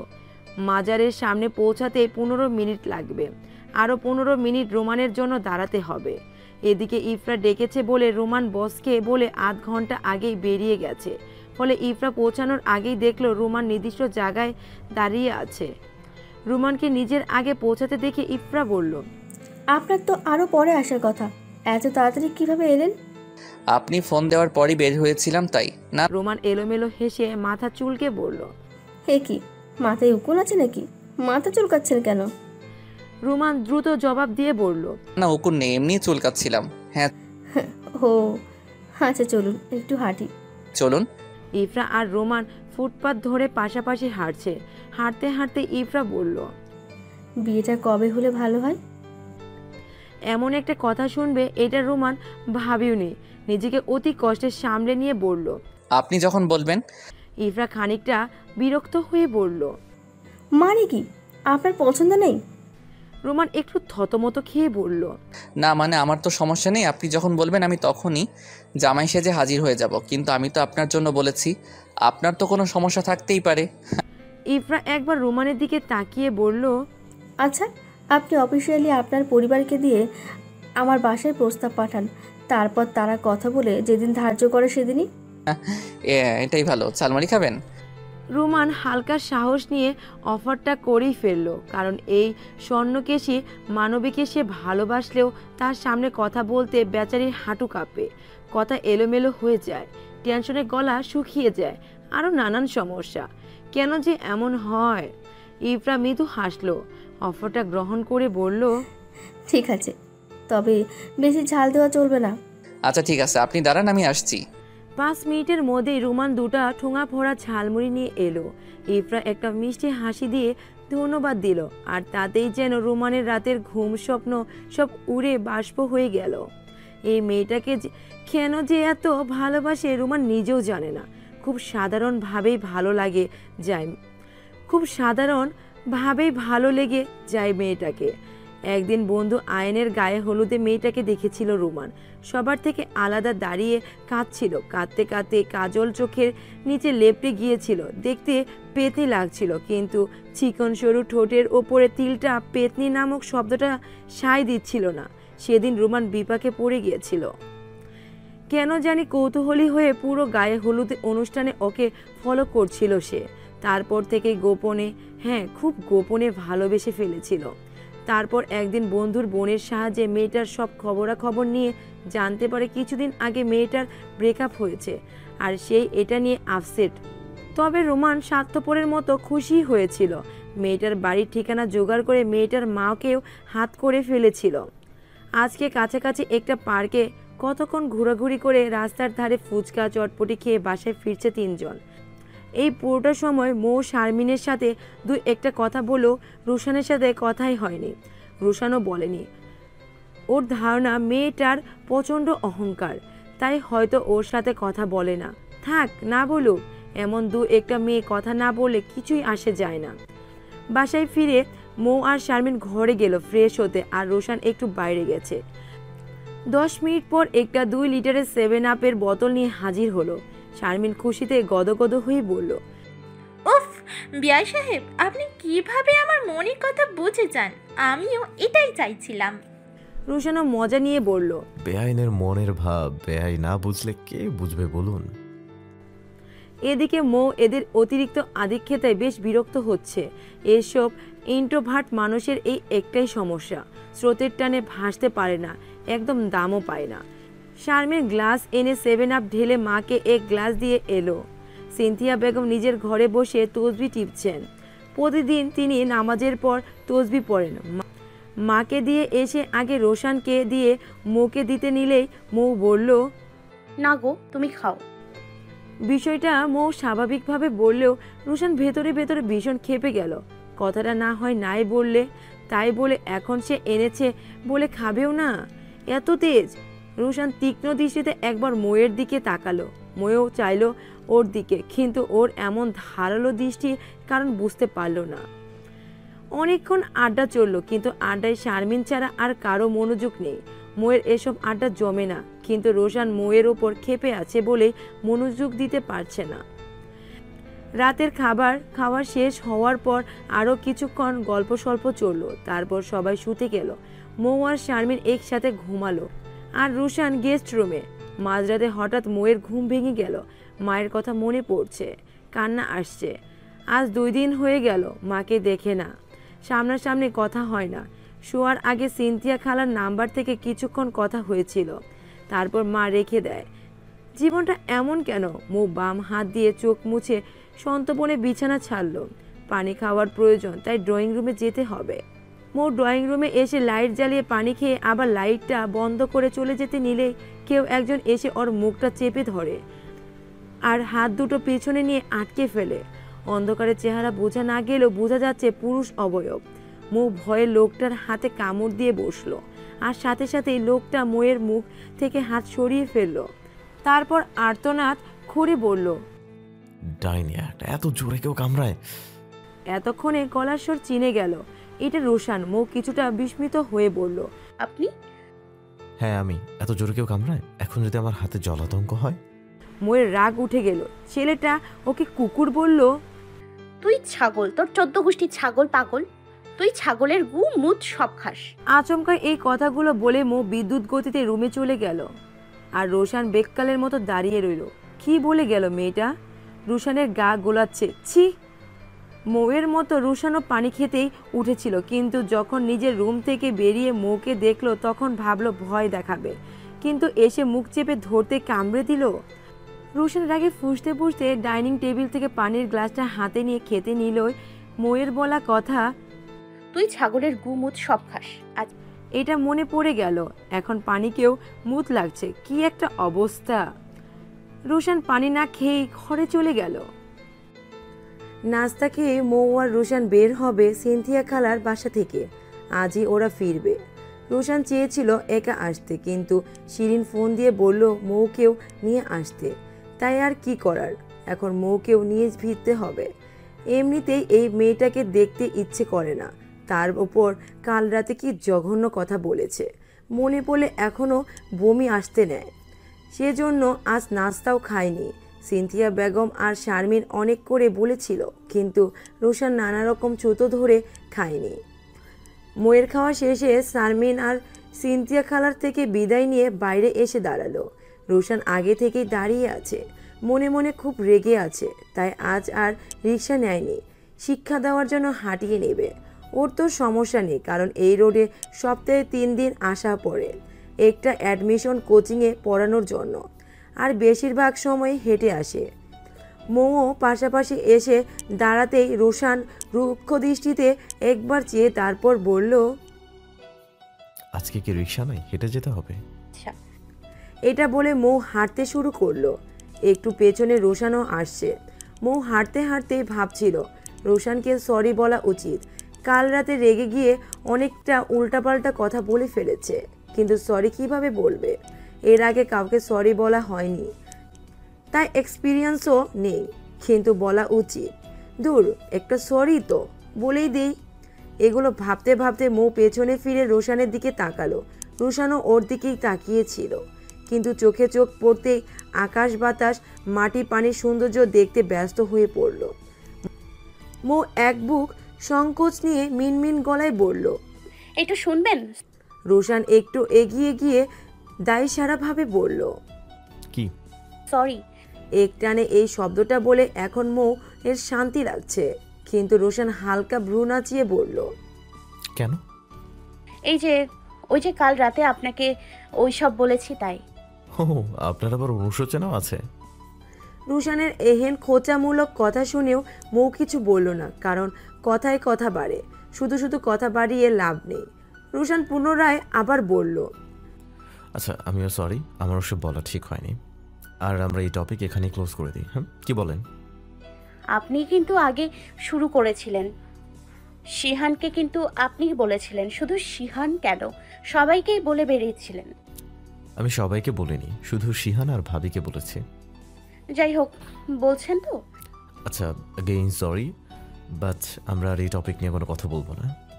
আচ্ছা, কিন্তু শিহান যে আমাকে হাগু খালামণি ডাকে সেটা? আমি ওকে আজকে মানা করে দিব, ও আমার ভীষণ ভক্ত, যা বলি তাই করে। ও, তাহলে তো হলোই। আচ্ছা can I be friend? Rushan এবার বাজিয়ে দেখার জন্য বলল, নিশ্চিত না করে দিবে, এটাই ওর বিশ্বাস। কিন্তু রুশানের বিশ্বাস ভেঙে গেল মৌয়ের উত্তরে। সে বলল, হ্যাঁ যাওয়া যায়, যদিও আপনি বড়, তবু সমস্যা নেই। আচ্ছা তাহলে তুমি করে বলি। এইবার রুশান মনে মনে ভাবছে মৌ হ্যাঁ বলবে, কিন্তু এবার রুশানকে ভুল করে মৌ বলল, না, আপনিটাই ঠিক আছে, তুমিটা একটু বেশি হয়ে যায়, তবে আপনি আমাকে তুমি করেই বলতে পারেন। ঠিক আছে। আচ্ছা তুমি কোন গ্রুপের? আর্টসে। ও, আমি তো সায়েন্সে ছিলাম, এবার ইঞ্জিনিয়ারিং পড়ছি, শেষ বর্ষে আছি। তোমার এইম কি? মাকে মুক্ত করা। রুশান একটু কৌতূহলী হয়ে বলল, মানে হলো আমার মা একটা জেলখানায় পড়ে আছে, আমি ওনাকে মুক্ত করে নিজের কাছে নিয়ে আসতে চাই, এটাই আমার এইম। কিসের জেলখানা, কিসের মুক্তি, বুঝতে পারছি না আমি। শিরাপু বলেনি আপনাকে? না, ভাবি তো বললো তুমি এখানে কয়েকদিন থাকবে, সেই জন্যই আনতে যেতে হবে। ও আচ্ছা, আমি বলছি, আমার বাবা অনেক আগেই মারা যায়, তখন মামারা জোর করে মাকে আবার বিয়ে দেয়, এবং আমার মায়ের দ্বিতীয় স্বামী মদখোর, প্রতি রাতে গাঁজা খেয়ে এসে মাকে প্রচণ্ড মারে। আর আমার মার তো আছেই উটকো ঝামেলা। যে একটু বড় হবার পর আমার সৎ চাচাতো ভাই রাশেদ, ওই যে আমাকে আনার সময় যাকে দেখলেন, সে তার আমার ওপর নজর পড়ে যায়, আমাকে বিয়ে করতে চায়, কিন্তু আমি মা কখনোই চাইতাম না। মায়ের প্রচেষ্টায় কষ্ট করে ইন্টার পর্যন্ত পড়েছি, তারপর ওদের অত্যাচারে আর পড়তে পারিনি, 1 বছর ড্রপ দিয়েছি। ভেবেছি পরিণতি খুব খারাপ আমার, কিন্তু 3 দিন আগে মা বলল আমাকে পালিয়ে যেতে, কারণ ওই রাশেদের সাথে আমার বিয়ের কথা চলছে এবং শীঘ্রই বিয়ে হবে, তখন আর কেউই আটকাতে পারবে না। তাই মা আমাকে পালিয়ে যেতে বললেন। এরপর তো আপনি জানেনই। কথা শেষে মৌ একটা দীর্ঘশ্বাস ছাড়ল। রোশন সব শুনে কিছুক্ষণ চুপ থেকে বলল, তোমার এখন খুব ভালো করে পড়া উচিত নিজের লক্ষ্যে পৌঁছানোর জন্য। হ্যাঁ, কিন্তু আমি কোনো দিক দিশা পাচ্ছি না, অ্যাডমিশনের কোনো বইও নেই আমার কাছে, শুধু বোর্ড বইগুলো এনেছি, কোনো কোচিংও করতে পারছি না, আর মাত্র 2 মাস বাকি। আমি ভীষণ হতাশ, জানি না পারবো কি না। পারবো আমি। পারবে, ধৈর্য ধরো, আমি তোমার অ্যাডমিশনের বইয়ের ব্যবস্থা করে দিব। আর আমি যে ইউনিভার্সিটি অ্যাডমিশন কোচিংয়ে পড়াই, সেখানে আর্টসও পড়ানো হয়, কাল নিয়ে যাব আমি। এখন শুধু তোমাকে জাস্ট একটু হার্ড ওয়ার্ক করতে হবে, যে স্বপ্ন দেখছো সেটা বাস্তব করতে হবে, নিজের মাকে মুক্ত করতে হবে। পারবে? মৌ রোশনের দিকে তাকিয়ে বলল, ভেরি গুড, আজকে সন্ধ্যার মধ্যেই তোমার অ্যাডমিশনের কিছু বই কালেক্ট করে দিব, এর আগে তুমি মেইন বইগুলো পড়ে নিও। আচ্ছা। বলেই মৌ কেঁদে ফেলল। রোশন মৌয়ের চোখের পানি আলতো করে মুছে দিয়ে বলল, মৌ চোখের পানি মুছে ফেলল 2 হাত দিয়ে, তারপর ভরা গলায় বলল, আমি সত্যি কখনো ভাবিনি আমি এত সাপোর্ট পাবো, আপনাকে অনেক ধন্যবাদ। ধন্যবাদে আমার পোষাবে না। তাহলে কি দিয়ে পোষাবে? যেদিন তুমি সফল হবে আমি সেদিনই চাইব, ওটা তোলা রইল।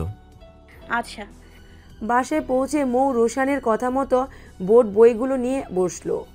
আর রোশান নাস্তা খেয়ে টিউশনি করাতে গেল। এখন নাস্তা খেয়ে সমস্যা হয়নি, সব তো মিটে গেল, তবে ভালো লাগছে এমন একটা মেয়ের উপকার করতে পেরে। বাসা থেকে বের হওয়ার সময় শিহানকে দেখলো মৌয়ের রুমে যেতে, তাই ওকে ডাক দিল। ছোট চাচার ডাক শুনে শিহান সোজা চাচার কাছে গেল। রোশান শিহানের গাল টেনে বলল, কোথায় আছো শিহান? হাগু খালামণি রুমে, মিষ্টি খালামণি। হ্যাঁ, এখন থেকে এটাই বলবে, ওকে চাচ্ছু? ওকে। তারপর শিহান মৌয়ের ঘরে চলে গেল আর রোশান বেরিয়ে গেল টিউশনি করাতে। এদিকে রোমান বাসায় সবাইকে ইফরার কথা জানিয়েছে। সবাই রাজি হয়েছে, শুধু রুহান বাদে। রুহান বলেছে মেয়ে দেখে তারপর বলবে। আজ সন্ধ্যায় ইফরাকে দেখতে ওরা ইফরাদের বাড়িতে যাবে।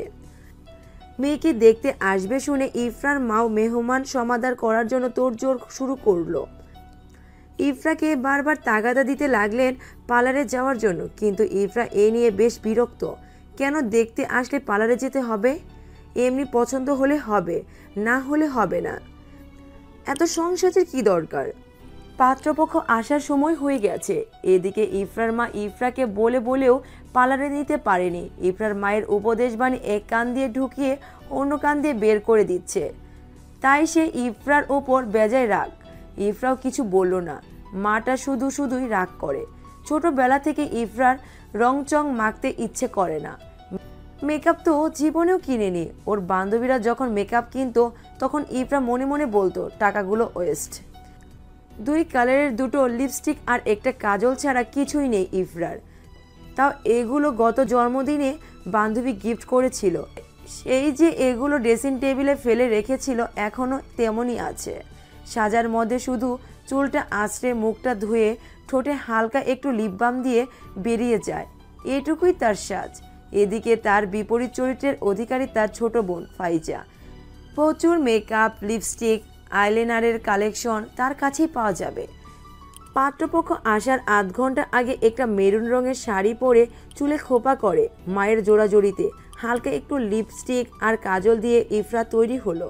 ছোট বোন ফাইজা চেয়েছিল বড় বোনকে সুন্দর করে সাজিয়ে দিতে, কিন্তু বড় বোন মেকআপ বা হাবিজাবি কিছুই দিবে না, সাপ মানা করে দিয়েছে। রুমানের বাড়ি থেকে রুমান, ওর মা, ভাবি আর বড় ভাই এসেছে। ইফরাকে দেখে রোমানের মায়ের যে পছন্দ হয়েছে সেটা ওনাদের কথাবার্তায় প্রকাশ পাচ্ছে। শিরিনের পছন্দ হয়েছে। এখন শুধু রুহান বাকি। রুহান ইফরার সাথে পড়াশোনার বিষয়ে কিছু কথা বলল। মনে মনে রুহানেরও ভালো লেগেছে, তাই ইফরার মাকে বলল, আমরা কিন্তু আজই বাগদান করে ফেলতে চাই। ইফরার মা আলহামদুলিল্লাহ পড়লেন, তারপরই বললেন, আচ্ছা আপনারা যেভাবে বলেন। তারপর বাগদান শেষ করে ওরা চলে গেল। বিয়ের দিন আগামী শুক্রবার ধার্য করা হলো। আজ রোশান মৌকে কোচিংয়ে ভর্তি করিয়ে দিল।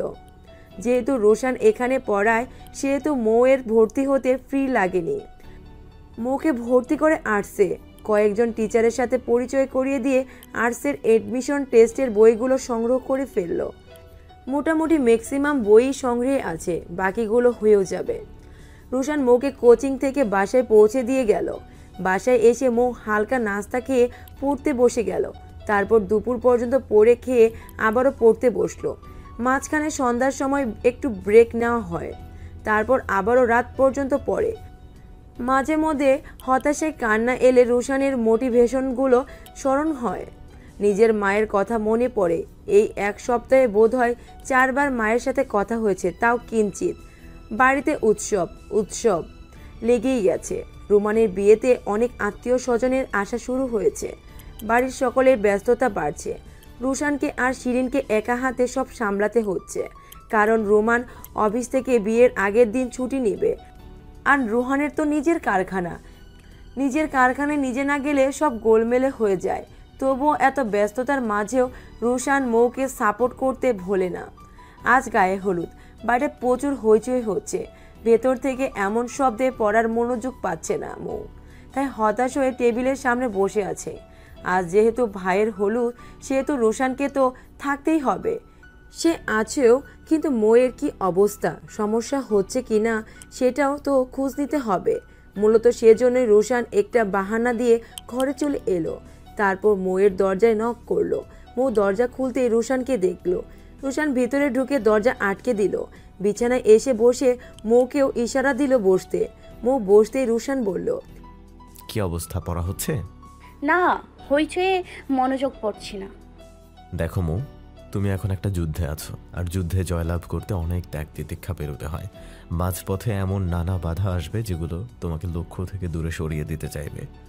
এখন যদি তুমি বাধাকে বাধ্য মনে না করে এগো, তাহলে তুমি সফল হতে পারবে না। আর যদি বাধা সত্ত্বেও সাহস নিয়ে এগিয়ে যাও, তবে সুদূর ভবিষ্যতে তোমার জয় নিশ্চিত। এই যে যেমন কেউ কাউকে ভালোবাসলে শত বাধা বিপত্তি পেরিয়ে তাকে আপন করে, তেমনি তোমার ভালোবাসা তোমার মা তোমার মাকে তোমার কাছে নিয়ে আসতে হলে তোমাদের মধ্যকার সব ভালোবাসা উপর ফেলতে হবে। আরও সহজ করে বলি, শোনো, এই অনুষ্ঠান, বিয়ে, হাসি ঠাট্টা, আনন্দ, এগুলো তোমাকে আর তোমার মাকে আলাদা করার চক্রান্ত। তুমি কি চাও এই চক্রান্ত সফল হোক? না, কখনোই না। তাহলে পুনরায় পড়তে বসো, কাউকে আসতে দিও না তোমাদের মাঝে। আচ্ছা। মৌকে পুরোপুরি মোটিভেট করে রোশান পড়তে বসালো। তারপর ও রুম থেকে বেরিয়ে এক প্লেট তেহারি, একটা পেপসি আর 4-5টা মিষ্টি নিয়ে এসে বলল, পড়তে পড়তে আবার খাওয়ার কথা ভুলো না কিন্তু, হ্যাঁ? দুর্বল হলে কিন্তু পড়তে মন চাইবে না। মৌ পড়তে পড়তে শুধু একবার ঘাড় হেলিয়ে সম্মতি জানালো। রোশান ওর একাগ্রতা দেখে মুগ্ধ। যদি শেষ পর্যন্ত লড়তে পারে তবে অবশ্যই সফল হবে, এই বিশ্বাসটা আছে রোশানের। এখন শুধু ওকে সাপোর্ট করতে হবে, হতাশ হতে দেওয়া যাবে না। হলিদের অনুষ্ঠান শেষ হওয়ার পর যে যার মতো শুতে চলে গেল। রুমানও ঘরে এসে গোসল করে ফ্রেশ হলো। তারপর ইফরাকে ফোন দিল। ইফরা ঘরে একাই ছিল। একটু পরে ওর কাজিন আর ছোট বোনেরা চলে আসবে ওর সাথে ঘুমাতে। এমনি তো ইফরার গাদাগাদি করে শুতে মন চাচ্ছে না, তবুও ওরা আবদার করেছে বলে শুতে হবে। রোমানের ফোন পেয়ে ইফরা রিসিভ করলো। ও পাশ থেকে রোমান বলল, কি করছেন? বসে আছি, মাত্রই ঘরে আসলাম। আপনি? আমিও। আচ্ছা, মেহেদি দিয়েছেন? হ্যাঁ, দিয়েছি। যদি কিছু না মনে করেন তবে মেহেদি রাঙা হাতের একটা ছবি চাই। ইফরা একটু হাসলো, বলল, এভাবে চাওয়ার কি আছে? এখনো সংকোচ? হলুদ তো হলেই হবে। হলুদ তো হয়ে গেল, কাল বিয়ে। এত সংকোচ নিয়ে সংসার হবে? না মানে আপনার যদি সমস্যা হয় তাই আর কি। কিসের সমস্যা? সুন্দর করে চাইবেন, বলবেন ইফরা আপনার মেহেদি রাঙা হাতের ছবি দিন, আমি আমার অক্ষি যুগল শান্ত করব। ওকে হৃদয় রানী, আপনার মেহেদি রাঙা হাত দুখানা দেখে আমায় ধন্য করুন। রোমানের এমন কাব্যিক প্রচেষ্টা দেখে ইফরা একটু চাপা হাসলো। তারপর বলল, দিচ্ছি, হোয়াটসঅ্যাপ দেখুন। আচ্ছা, আর একটু কথা বলবেন নাকি ঘুমিয়ে পড়বেন? ওরা আস্তে আস্তে আর একটু কথা বলাই যায়। আচ্ছা। সবাই ঘুমিয়ে যাবার পর রোশান মৌয়ের রুমে নক করলো। মৌ দরজা খুলতে রোশান 1 কাপ কফি দিয়ে বলল, এটা রাখো, পড়তে পড়তে খাবা। আর এখন রাত 1টা বাজে, আর 15-20 মিনিট পর ঘুমিয়ে যাবা। তারপর সকালে তাড়াতাড়ি উঠে আবার বসবা। লেট নাইট পড়ার চেয়ে সকালে পড়া অনেক ভালো। আচ্ছা, আপনি ঘুমাবেন না? আধ ঘন্টার মধ্যেই শুয়ে পড়বো। আসছি, দরজা আটকে দাও। এটা বলে রোশান চলে গেল আর মৌ দরজা আটকে দিল। একটু আগে বিয়ে পড়ানো হয়েছে, বর কনে একসাথে বসে আছে। অনেক আত্মীয় স্বজন এসে ওদের সাথে কথা বলছে, ছবি তুলছে। রোমান ইফরা দুজনকেই ভালো লাগছে। হঠাৎ ইফরা রোমানকে খোঁচা দিয়ে ফিস ফিস করে বলল, আমার এক্সকে দেখবেন? রোমান ভ্রু কুচকে বলল, কোথায় আসছে নাকি? হ্যাঁ, ওই তো সামনে তাকান, দুটো ছেলে কথা বলছে। এর মধ্যে ডান পাশের পার্পেল কালারের পাঞ্জাবি পরাটা। রোমান দেখলো দুটো ছেলের মধ্যে ওর ভাইও আছে। রোশান আর ওই ছেলেটা কথা বলছে। রোশানের বন্ধু নাকি, ডাক দিবে এটা ভাবতে ভাবতে পাশ থেকে ইফরা রোশানকে ডাক দিল, হ্যাঁ দেবর সাহেব, এদিকে আসুন। নতুন ভাবির ডাক শুনে রোশান স্টেজের দিকে গেল। আহাত তো স্টেজের দিকে তাকিয়ে বউ সাজে ইফরাকে দেখে অবাক। সেও রোশানের পেছনে পেছনে গেল।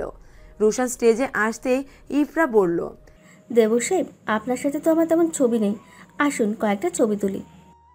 জি ভাবি, অবশ্যই। ইফরা চোখ দিয়ে ইশারা করে রোমানকে দাঁড়াতে বলল। দুই ভাইয়ের মাঝে দাঁড়িয়ে ইফরা নানা রকম পোজ দিয়ে ছবি তুলল আর আহাত বেককালের মতো তাকিয়ে রইল। রোশান মৌকে বিয়ে বাড়িতে আসতে দেয়নি। আসার সময় খাবার দিয়ে এসেছিল। সারা বাড়িতে মৌ একা, ওর ঘরে পড়ছে আর সবাই বিয়ে বাড়িতে। যদিও বিয়ের মতো অনুষ্ঠানে কার না যেতে মন চায়, তবুও মনকে বাঁধতে হবে। পুরোটা সময় আহাত শুধু সুযোগ খুঁজছে ইফরার সাথে কথা বলতে, কিন্তু পারছে না, কারণ একটু পরপরই মানুষজন আসে, কথা বলে ছবি তোলে। আর ইফরার এত খুশির কারণও বোঝা যাচ্ছে না। বিদায়ের আগে হঠাৎ ইফরা ওয়াশরুমে যাওয়ার জন্য উঠতেই আহাত সুযোগ পেয়ে গেল। ইফরাকে ফলো করতে করতে ওয়াশরুমের সামনে চলে গেল। তারপর ওকে ডেকে বলল, ইফরা দাঁড়াও, কথা আছে। ইফরা লেহেঙ্গাটা উঁচু করে ধরে বলল, কি কথা? তুমি অনেক তাড়াতাড়ি মুভ অন করে ফেলেছো দেখছি। কী ভেবেছো তুমি ধোকা দেওয়ার পর আমি সুইসাইড করব, হাত কেটে ফেলবো, পাগল হয়ে যাব, তোমার বিরহে বিরোহিনী হয়ে যাব? অবশ্য কিছুদিন শোক পালন করেছিলাম, তারপর রোমান মানে আমার স্বামী আমার ভবিষ্যৎ আর করতে দেয়নি। এই জীবন নিয়ে আলহামদুলিল্লাহ ভালোই আছি। আর থ্যাংক ইউ নিজেকে চেনানোর জন্য। তা না হলে যদি তোমার সাথে নিজেকে সম্পূর্ণভাবে জড়িয়ে ফেলতাম তবে হয়তো অনেক বড় ক্ষতি হয়ে যেত। এটা বলে ইফরা ঘুরে দাঁড়াতেই আহাদ বলল, এত সুখী হইও না, এখনও খেল বাকি। আমাদের রিলেশন চলাকালীন আমাদের যত কাপল পিক আছে সব যদি তোমার স্বামীর হাতে পড়ে তাহলে কি হবে বুঝতে পারছো? তোমার সুখ টিকবে তো? ইফরা শান্ত গলায় বলল, ব্ল্যাকমেল করছো? না, তোমার সুখের সীমানা দেখলাম আর কি। আচ্ছা তাই? এটা বলে ইফরা জোরে হেসে দিল, বলল, ছবি দেখাবে রোমানকে? দেখাও, সমস্যা নেই। তারপর নিজের ফোন থেকে একটা ভিডিও ওপেন করে আহাদের সামনে ধরলো। ভিডিওটাও চোখ রাখতে আহাদের শির দ্বারা খাড়া হয়ে গেল। ভিডিওটাতে ওর রিসেন্ট গার্লফ্রেন্ডের সাথে একটা রুমে ওরা। এই ভিডিওটা ওর গার্লফ্রেন্ডই ইফরাকে দিয়েছে। এই ভিডিওটা দেখে আহাদ আতঙ্কগ্রস্ত হয়ে বলল, এটা কোথায় পেয়েছো তুমি? কোথায় পেয়েছি বলবো না, শুধু বলবো ব্ল্যাকমেল করতে সে যেন নিজেই ফাঁদে না পড়ে যাও। তুমি এই ভিডিওটা আমায় দিয়ে দাও, আমি তোমার সব ছবি রিমুভ করে দিব। তুই রিমুভ করলে কি না করলে কি, ওই সব ছবি আমি রোমানকে আগে দেখিয়েছি। আর এই ভিডিও আমি ডিলিট করব না, কখন কাজে লেগে যায় বলা তো যায় না, তাই না? এটা বলে ইফরা একটা ভুবন ভুলানো হাসি দিয়ে স্টেজে চলে আসলো। স্টেজে আসতেই রোমান বলল, কাজ শেষ? হ্যাঁ শেষ। ভিডিওটা দেখার পর কি যে অবস্থা হয়েছিল ওর। এটা বলে ইফরা হেসে ফেললো, সাথে রোমানও হাসলো। হাসি থামিয়ে ইফরা বলল, আমি সত্যি আপনার এত ভালোবাসা পাওয়ার যোগ্য কিনা জানি না, তবে আমি এই কয়দিনে বোধহয় আপনাকে ভালোবেসে ফেলেছি। আগে খুব কষ্ট হতো, কিন্তু এখন হয় না। আমি আপনাকে কখনোই ছেড়ে যাব না। আপনি চাইলেও পারবেন না। আমি চাইও না। সন্ধ্যায় বউ নিয়ে ঘরে ফেরা হয়েছে। ইফরাকে মধ্যমণি করে বসানো হয়েছে। সবাই ওকে ঘিরে বসেছে। মৌ কিছু সময়ের জন্য এসে বউকে দেখে গেছে। আর একটু থাকতে চেয়েছিল, কিন্তু রোশানের চোখ রাঙানিতে আর থাকতে পারেনি। আজকে রিসেপশন, বরপক্ষের অনেক কাজ, এরই মধ্যে মেইন দায়িত্বে আছে রোশান। তবুও এক ফাঁকে মৌকে কোচিংয়ে দিয়ে এসেছে। আজকে ওর মডেল টেস্ট আছে। মৌ পরীক্ষা দিয়ে বের হতেই ওরই এক ক্লাসমেট শাওন ডাক দিল ওকে। মৌ দাঁড়ালো। শাওন এসে ওর পাশে হাঁটতে হাঁটতে বলল, পরীক্ষা কেমন হয়েছে তোমার? আলহামদুলিল্লাহ ভালো। তোমার? ভালো। আচ্ছা, তোমার অর্থনীতির প্রিপারেশন কি অবস্থা? ওটাও ভালো। এবার রিভিশন দিয়েছি, আজকে কি আবার দিব। ও আচ্ছা, শোনো, তোমাকে কিছু দেওয়ার ছিল। মৌ ভ্রু কুচকে বলল, কি? কিছু? শাওন ব্যাগ থেকে একটা চিঠি বের করে মৌকে দিয়ে বলল, বাসায় গিয়ে দরজা বন্ধ করে পড়বে। তো আছে, কি আছে এতে? আমার ভালোবাসা। মৌ এর আগে কখনো লাভ লেটার পায়নি, তবে বান্ধবীদের যখন লাভ লেটার আসতো তখন দেখতো। আর শাওন যখন দিয়েছে তখনই বুঝতে পেরেছে এটা লাভ লেটার। মৌ লাভ লেটারটা বইয়ের ভেতরে রেখে দিয়ে বলল, আচ্ছা পড়বো। আচ্ছা, তাহলে আমি আসি। এটা বলেই শাওন অন্যদিকে চলে গেল। বাসায় এসে বইগুলো টেবিলে রেখে মৌ গোসল করে বের হতেই দেখলো রোশান এসে বসে আছে। মৌকে দেখে বলল, পরীক্ষার কি অবস্থা? অনেক ভালো। নেগেটিভ কটা তাকাইছো? 5টা শিওর ছিলাম না, ওই 5টা ছাড়া সবই শিওর। ওই 5টা দেখে নিও। আর কাল কি পরীক্ষা? অর্থনীতি। আচ্ছা, তাহলে সুন্দর করে পড়তে বসো, আমি খাবার দিয়ে যাচ্ছি, খেয়ে নিবা। আচ্ছা। তারপর রোশান চলে গেল। দুপুরে বাড়ি ভর্তি মানুষজন, 5 জন ওয়েটার রেখেও যেন হচ্ছে না। অগত্যায় রোশান নিজে ওয়েটার হয়ে সবাইকে সার্ভ করলো। তারপর মৌয়ের জন্য আলাদা করে বেড়ে ওকে দিয়ে আসলো। পুরো দুপুর খাটুনি করে পায়ের ওপর পা তুলে আরাম করে বসে মেজো ভাইয়ের দিকে তাকিয়ে মনে মনে বলল, সমস্যা নাই, আমারও দিন আসবে, সেদিনে আমিও জামাই সেজে বসবো আর তোমার ওয়েটার সেজে খাবার সার্ভ করবা। আস্তে আস্তে মেহমান বিদায় হতে থাকলো। এদিকে ইফরা আর রোমানকে খনের বাড়ির লোকেরা নিয়ে গেল। ওরা যাওয়ার পর রোশান একটু শান্তি করে বসলো। তবুও যেন শান্তি নেই। এখনই আবার একটু টিউশনিতে যেতে হবে, তাই একটা মিষ্টি মুখে পুড়ে বেরিয়ে গেল। সন্ধ্যার সময় মৌ একবার নিজের রুম থেকে বেরিয়ে শিহানের সাথে দুষ্টুমি করলো। শিরিন আপুর ফোন দিয়ে মায়ের সাথে কথা বলে আবার নিজের ঘরে এসে পড়তে বসলো। এদিকে পরিণীতি বইয়ের ভেতরে যে শাওনের লাভ লেটারটা পড়ে আছে সেটা সে বেমালুম ভুলে গেছে। রাত 11টা পর্যন্ত পড়ে প্রচুর মাথা ব্যথা করছিল, তাই মৌ ওয়াশরুমে গেল মাথায় পানি দিতে। এদিকে রোশান টিউশনি থেকে ফিরেই মৌয়ের ঘরে এলো। ওয়াশরুমে পানি পড়ছে দেখে বুঝলো ও ওয়াশরুমে, তাই বিছানায় এসে বসলো। খালি খালি বসতে ভালো লাগে না, তাই অর্থনীতি বইটা হাতে নিয়ে উল্টাতে উল্টাতে দেখলো একটা ইনটেক চিঠি এখনো খোলা হয়নি। চিঠিটার ওপরে লেখা, প্রিয়তমা মৌ। রোশান ভ্রু কুঁচকে ফেলো চিঠিটা দেখে। এরই মধ্যে মৌ বের হয়ে এলো ওয়াশরুম থেকে। মৌকে দেখে রোশান গম্ভীর স্বরে বলল, এটা কি? মৌ কিছুটা ভয় পেল রোশানের হাতে চিঠিটা দেখে। এখন রোশান কি বলবে না বলবে এটা ভেবেই ঢোক গিলছে। এদিকে রোশান মৌকে ঘাবড়ে যেতে দেখে বলল, ভয় পাচ্ছ কেন মৌ? না মানে আসলে এটা আসার সময় আমার এক ক্লাসমেট দিয়েছিল, আমি এমনিতেই নিয়েছিলাম কিন্তু পড়া হয়নি।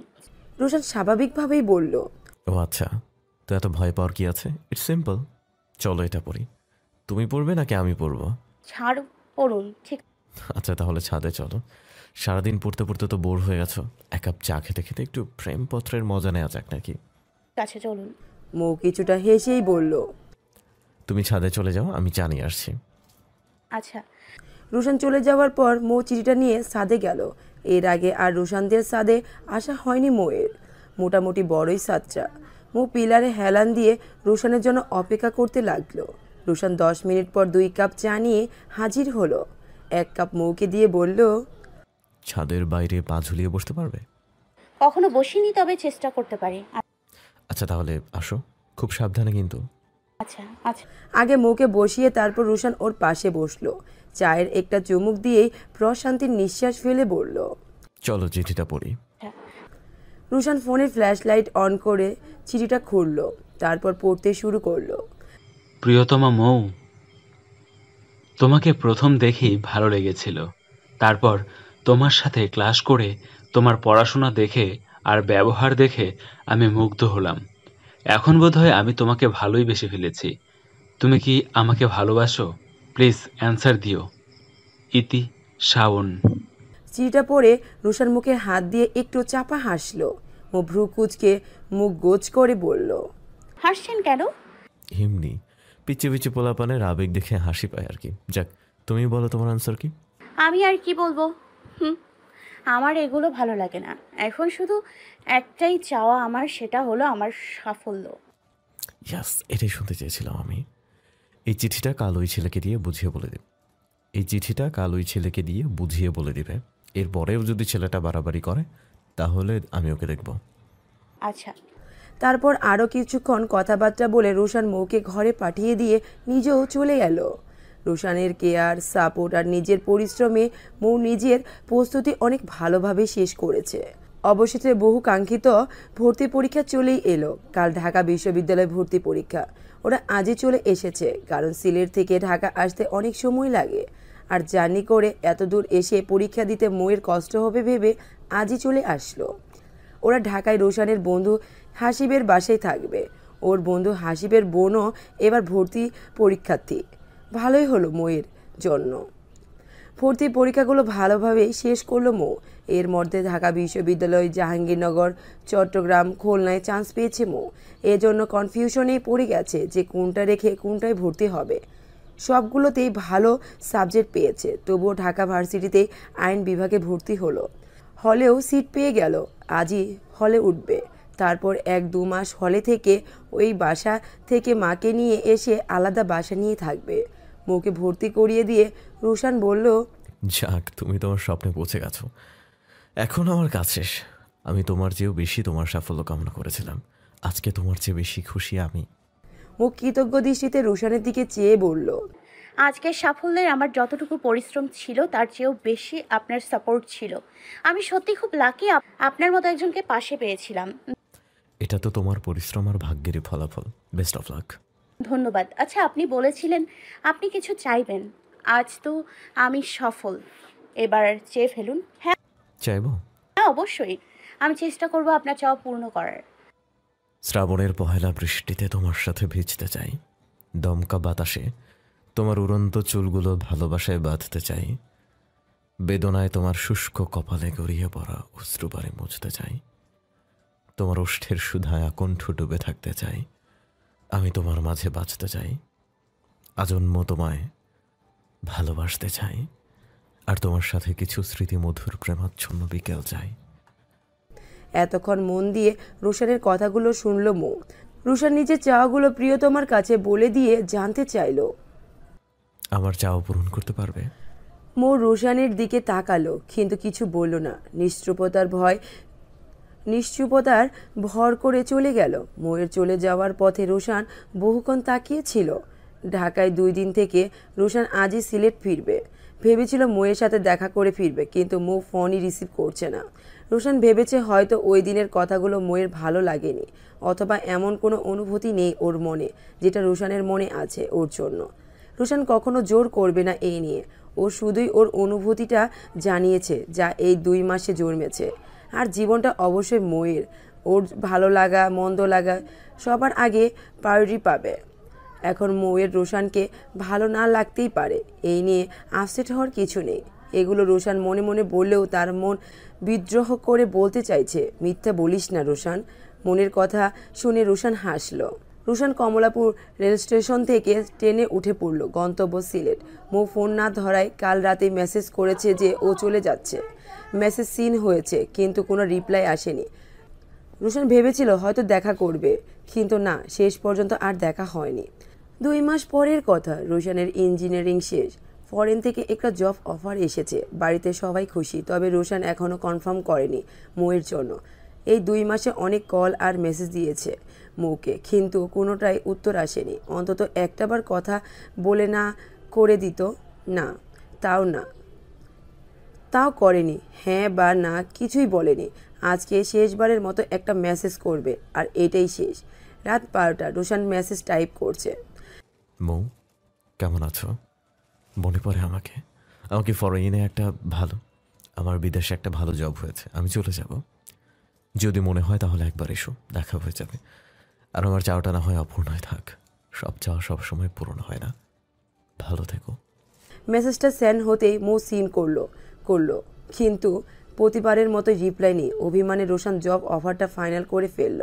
আগামী 15 দিন পরেই ফ্লাইট। এই 15 দিন ভিসা পাসপোর্ট তৈরি হবে।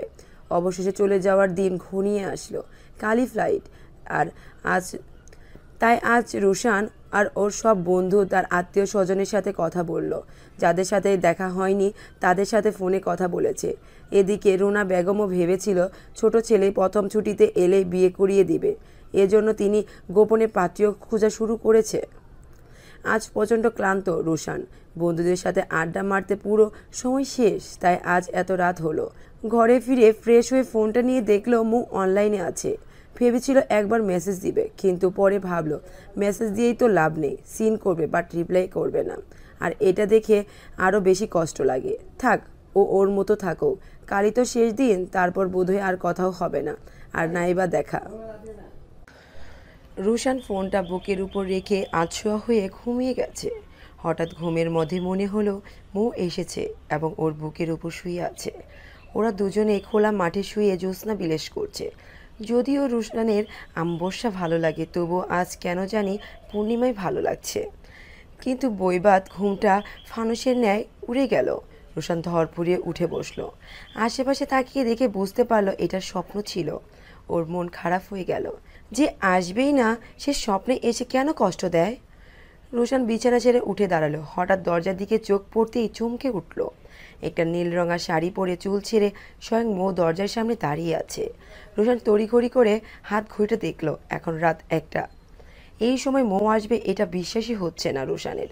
এটা নিশ্চয়ই হ্যালোসিনেশন। অবশ্যই হ্যালোসিনেশন হবেই না কেন। সারাদিন মাথার মধ্যে মনের মধ্যে স্নায়ুর শাসন করলে তো হবেই। রোশান দরজার সামনে গিয়ে তাচ্ছিলের হাসি দিয়ে বলল, তুমি আমাকে শান্তি দেবে না, তাই না? ঘুমিয়েছিলাম, স্বপ্নে এসে জ্বালাতন করে গেলে, এখন আবার হ্যালোসিনেশন হয়ে সামনে দাঁড়িয়ে আছো। কি সমস্যা তোমার? যখন আসবেই না তখন স্বপ্ন কল্পনায় এসো না প্লিজ। আমি সত্যি এসেছি আপনার কাছে। কি ব্যাপার? হ্যালোসিনেশন এসে আবার কথাও বলছে? সত্যি হ্যালোসিনেশন নাকি? রোশান ভ্রু কুচকে একবার আগাগোড়া মৌকে দেখে নিল, তারপর সন্দিহান গলায় বলল, তুমি সত্যি এসেছো? আসলেই তুমি মৌ তো? মৌ এক হাতে মুখ চেপে ধরে হাসলো, তারপর বলল, কি করলে বিশ্বাস করবেন? একবার জড়িয়ে ধরো, তবে বিশ্বাস করবো। মৌ একটু এগিয়ে এসে সত্যি সত্যি জড়িয়ে ধরলো। রুশানও শক্ত করে আঁকড়ে ধরলো। মৌ কানে কানে বলল, বিশ্বাস হলো? রুশান কিছু বলল না। মৌকে ভেতরে টেনে নিয়ে দরজা বন্ধ করে দিল। মৌ অবাক হয়ে বলল, দরজা বন্ধ করলেন কেন? কিছু প্রশ্নের উত্তর নিতে। রুশান তীক্ষ্ণ দৃষ্টিতে তাকিয়ে বলল, তারপর নিজের ফোনটা হাতে নিয়ে মেসেজগুলো দেখিয়ে বলল, কি অপরাধ ছিল আমার যে রিপ্লাই পাওয়ার অযোগ্য ছিলাম? কলও রিসিভ হতো না, 2 মাসে একটাবার দেখা, কথা কিছুই হয়নি। কেন হলো না? কি অপরাধ ছিল? সেদিন তুমিই বলেছিলে আমার চাওয়া বলতে, তাই আমি বলেছিলাম তোমার যদি আমাকে ভালো নাই লাগতো তবে বলে দিতে পারতে, অ্যাটলিস্ট যোগাযোগটা তো রাখতে পারতে, বন্ধু তো হয়ে থাকতে পারতাম। কিন্তু না, তুমি তো পুরো পরে বানিয়ে দিলে। এতবার করে বলেছি যে আমি চলে যাচ্ছি, তাহলে না কেন? রোশান এক নাগারে কথাগুলো বলে থামলো। মৌ কিছুটা এগিয়ে এসে রোশানের গালে হাত রেখে বলল, আমি বলতেই এসছি, সেদিন যখন আপনার চাওয়াগুলো শুনলাম তখন আপনাকে আমার তথাকথিত ছেলেদের মতোই মনে হয়েছিল, তাই আপনার মেসেজ আর কল রিসিভ করিনি। কিন্তু আপনি সিলেট চলে যাওয়ার পর আমি আপনার শূন্যতা বুঝতে পারি আমিও আপনাকে ভালোবাসি। চেয়েছিলাম ছুটে আসতে, কিন্তু সকালবেলা বের হওয়ার সময় আম্মুর ফোন আসে। ওরা আম্মুকে প্রচণ্ড মারধর করছে। আম্মু শুধু মৌ আমাকে বাঁচা এটা বলেই জ্ঞান হারিয়ে ফেলেছিল। আমি কি করব দিকদিশা পাচ্ছিলাম না। এক বান্ধবীকে ফোন দিলাম, ওর ভাই পুলিশ, ওকে সব বললাম। তারপর ওর ভাই আর আমি ওখানে যাই মাকে আনতে। গিয়ে দেখলাম মায়ের মাথা ফেটে গেছে, সারা শরীরে কালশিটে দাগ। মাকে হসপিটালাইজড করলাম। মায়ের জ্ঞান ফেরার পর ওনার স্বামী রাশেদ আর ওর বাবার নামে কেস করলাম। মা সুস্থ হওয়ার পর মাকে নিয়ে নতুন একটা বাসায় উঠতে হলো। তারপর ডিভোর্সের জন্য উকিলের কাছে গেলাম। ডিভোর্স কাগজপত্র রেডি হওয়ার পর মা সাইন করলো। তারপর ওদের কাছে ডিভোর্সের কাগজ পাঠালাম। 1.5 মাস হয়েছে ওদের ডিভোর্স হলো। এত কিছুর পরেও আমি প্রতিদিন আপনার পাঠানো পুরনো মেসেজগুলো পড়তাম আর কাঁদতাম। বারবার আপনার সাথে কথা বলতে মন চাইতো, কিন্তু পারতাম না। ভাবতাম একদিন সামনাসামনি দাঁড়িয়ে সব বলবো। কাল আপনার যাওয়ার কথা শুনে আজ আর থাকতে পারলাম না। হ্যাঁ, আমি জানি একটা বার কথা বলা উচিত ছিল, কিন্তু মৌ শেষ কথা বলতে বলতে কেঁদে ফেললো। তারপর চোখ মুছে বলল, আমায় একটা বার ক্ষমা করা যায় না? না, যায় না। শাস্তি পেতে হবে তোমায়। আমাকে তো কষ্ট দিয়েছ, তারপর আবার নিজেকেও দিয়েছ। একটাবার পর্যন্ত জানাওনি, এত সহজে তো মাফ পাবে না। মৌ কাঁদো কাঁদো গলায় বলল, কি শান্তি। অপেক্ষা করতে হবে আমার জন্য। কাল আমি চলে যাব। যতদিন না আসবো ততদিন আমার জন্য অপেক্ষা করতে হবে। কবে আসবেন আপনি? 1 বছর অথবা 1.5 বছর পর ছুটিতে আসবো। আচ্ছা, করব। ততদিনই অপেক্ষা করব আপনার জন্য। তারপর সত্যি সত্যি রোশানের জন্য প্রায় 1.5 বছর অপেক্ষা করতে হলো মৌয়ের। কারণ পরের দিন সকালে রোশান চলে যায় আর মৌয়ের অপেক্ষার প্রহর গোনা শুরু হয়। মাঝে মধ্যে রোশানের সাথে কথা হয়, বেশিরভাগ সময়ই হয় না, কারণ সময় মিলে না কথা বলার জন্য। তবুও দিন শেষে একটা মেসেজ মৌয়ের ফোনে আসতো।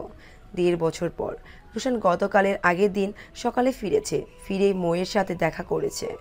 গতকাল মৌ আর ওর মা এসেছিল রোশানদের বাড়িতে বিয়ের তারিখ ঠিক করতে, কারণ রোশান দেরি করতে চায় না আর বিয়ের সব আয়োজন এখানেই হবে, তাই মৌ আর ওর মা এখানেই আছে। বিকেলে শিরিন, শিহান আর মাহমুদা বেগম সিনথিয়া বেগমের বাসায় গেছেন। রুনা বেগম সকালে ভাইয়ের বাসায় গেছেন রোশানের বিয়ের খবর দিতে। ইফরা সন্তান সম্ভবা, এখন 6 মাস চলছে, তাই বাবার বাড়ি গেছে। রুহান কারখানায় আর রোমান অফিসে। রোশানও একটু আগে বেরিয়েছে। বাড়িতে শুধু মৌ ছাড়া আর কেউ নেই। মাহমুদা বেগম মৌকে সাথে নিতে চেয়েছিল, কিন্তু মৌ চায় না। সবাই চলে যাওয়ার পর সে রোশানের ঘরে এসে ওর খাটে বসেছিল। আর আজ এটা শুধু রোশানের রুম হলেও বিয়ের পর এই রুমটা দুজনেই হবে। হঠাৎ খট করে কেউ একজন দরজা খুলে ভেতরে ঢুকে গেল। মৌ আচমকা ভয় পেয়ে তাকাতেই দেখল রোশান। ওকে দেখে খানিকটা লজ্জা পেল, কারণ ওর অগোচরে ওর রুমে এসে এভাবে বসে থাকাটা কেমন দেখায়। রোশান মৌকে অস্বস্তিতে পড়তে দেখে বলল, রিল্যাক্স, আমি তোমাকে খেয়ে ফেলবো না। এটা কিন্তু তোমারও ঘর, যদিও এখন অফিসিয়ালি হয়নি, তবে হয়ে যাবে। তবুও যেন লজ্জা আর অস্বস্তি কাটছে না মোয়ের, তাই সে উঠে দাঁড়িয়ে বলল, আচ্ছা আমি আসছি। এটা বলে চলে যেতে নিলে রুশান মোয়ের হাত ধরে ঘুরিয়ে ওর কোমর আলতো করে জড়িয়ে ধরে বলল, এত লজ্জা পাও তুমি? ও কিছু বলল না, নিচের দিকে তাকিয়ে রইল। রোশন আস্তে আস্তে ওর লজ্জায় কাঁপতে থাকা ঠোঁটের দিকে এগোতে মৌ চোখ বন্ধ করে ফেলল। রোশন হেসে ফেলল। শাহজাদ আঙ্গুলটা মৌয়ের ঠোঁটে ছুঁয়ে বলল, থাক, এটা বাসর রাতের জন্য তোলা রইল। মৌ যেন হাঁপ ছেড়ে বাঁচল। রোশন ওকে ছেড়ে দিয়ে বলল, চলো একটু হাঁটতে বের হই। চলুন। মৌয়ের এখন লজ্জায় গাল লাল হয়ে আছে। তারপর ঘরে তালা দিয়ে দুজনেই বেরিয়ে পড়ল। পশ্চিম আকাশে হেলে পড়া সোনালি সূর্যটা বিকালে জানান দিচ্ছে। হালকা একটা মৃদু হাওয়ায় চারপাশের গাছে ছড়িয়ে পড়ছে। মৌ আর রোশান পাশাপাশি হাঁটছে, সময়টা অনুভব করছে। রোশান আরেকটু কাছে এসে মৌয়ের হাতটা ধরলো। মৌ কিছু বলল না। আরেকটা দৃঢ় হলো বন্ধনটা। দুজনের মুখে পূর্ণতার হাসি ছেয়ে গেল। পিঠ উন্মুক্ত করে উপর হয়ে শুয়ে আছে মৌপ্রিয়া। রক্তে পিঠ লাল হয়ে আছে, ফুপিয়ে ফুপিয়ে কাটছে ও। প্রচণ্ড মারের চোটে শরীরের বেহাল দশা, ব্যথায় দাঁত মুখ খিচিয়ে আসছে প্রায়। হঠাৎ পেছনে কেউ গরম কিছু একটা ছোঁয়াতে মৌপ্রিয়া ব্যথায় গগন বিদারী চিৎকার করে উঠল। কান্না কণ্ঠে বলল, আল্লাহ গো, পুড়ে গেল গো, উফ, জ্বলে গেল। মাহমুদা বেগম বাম হাতের চোখের পানি মুছতে মুছতে বললেন, মৌমা একটু ধৈর্য ধর, তোর পিঠের রক্তগুলো পরিষ্কার করে দেই। মৌপ্রিয়া দাঁত মুখ খিচিয়ে উপর হয়ে শুয়ে আছে। একটু আগে মাহমুদা বেগমের স্বামী বলতে গেলে মৌয়ের সৎ বাবা লথি বুদ্ধির প্যান্টের বেল দিয়ে পিটিয়েছেন। অপরাধ ছিল ভুলবশত মৌ বসার করে মেহমানদের সামনে চলে গিয়েছিল। মাহমুদা বেগম আস্তে আস্তে মেয়ের পিঠে স্যাবলন লাগাচ্ছেন। কাটা জায়গায় স্যাবলন লাগাতেই জ্বলে যাচ্ছে। বুক ফেটে চিৎকার আসছে, কিন্তু চিৎকার করলে আবার মার খেতে হবে। পুরো পিঠের রক্ত পরিষ্কার করে মাহমুদা বেগম ব্যথানাশক ওষুধ লাগিয়ে দিলেন। কাঁদতে কাঁদতে মৌ ঘুমিয়ে গেছে। মাহমুদা বেগম মমতা ভরে ওর মাথায় হাত বুলিয়ে চলে গেলেন। এটা নিত্যকার কাহিনী। প্রতিদিনই ওকে মার খেতে হয়। আপন মা হয়েও মাহমুদা বেগম মেয়ের জন্য কিছুই করতে পারে না, এতটাই অসহায় তিনি। মৌপ্রিয়ার যখন 5 বছর বয়স তখন ওর বাবা ক্যান্সারে মারা যায়। মাহমুদা বেগম চেয়েছিলেন আর বিয়ে করবেন না, একমাত্র মেয়েকে নিয়ে জীবন পার করবেন, কিন্তু তার চাওয়া পূরণ হলো না। 3 মাসের মাথায় ভাইদের জোড়াজড়িতে বিয়েতে রাজি হতে হয়। যেহেতু বাবা মা নেই, সেহেতু ভাইদের কথাই মানতে হয়। বিয়ের সময় কথা হয় মৌপ্রিয়াও মায়ের সাথে থাকবে। প্রথমে এই শর্ত শ্বশুরবাড়ির লোকেরা মেনে নিলেও পরে মৌপ্রিয়াকে সহ্য করতে পারত না কেউ। ছোটবেলা থেকে মৌ অবহেলা, অপমান, মারধর এগুলোর সাথে খুব ভালো করে পরিচিত। 3 বেলা খাবার না জুটলেও মায়েরটা জুটে যেত। তবুও নিশুতের রাতে মা যখন বুকের মধ্যে জড়িয়ে রাখতো তখন সব কষ্ট ভুলে যেত মৌ, কিন্তু বেশিক্ষণ থাকতে পারতো না মায়ের কোল জুড়ে। মৌয়ের দম বন্ধ লাগে এই বাড়ির আবহাওয়া। দূরে কোথাও মাকে নিয়ে চলে যেতে ইচ্ছে করে। মায়ের কষ্ট মৌয়ের সহ্য হয় না। সারাদিন বাড়ির প্রত্যেকটা কাজ করে রাতে মদ্যপ স্বামীর খায়েশ পূরণ করতে হয়। না পারলে তাকে চাবুকের আঘাত তো আছে। মধ্যরাতে মায়ের আঘাতে মায়ের আত্মচিৎকার মৌয়ের মরে যেতে ইচ্ছে করে। নিজের মায়ের অসহায়ত্ব দেখার চেয়ে মরে যাওয়া ভালো, কিন্তু পরক্ষণে মায়ের কথা চিন্তা করে মৌ আর সাহস পায় না মরার। ঘুমের ঘরে পেটে কারো নোংরা স্পর্শে মৌ ধরফরিয়ে উঠে যায়। সামনে থাকা লোকটাকে দেখে ভয় পেয়ে যায়। এই লোকটার সম্পর্কে মৌয়ের সৎ চাচাতো ভাই রাশেদ।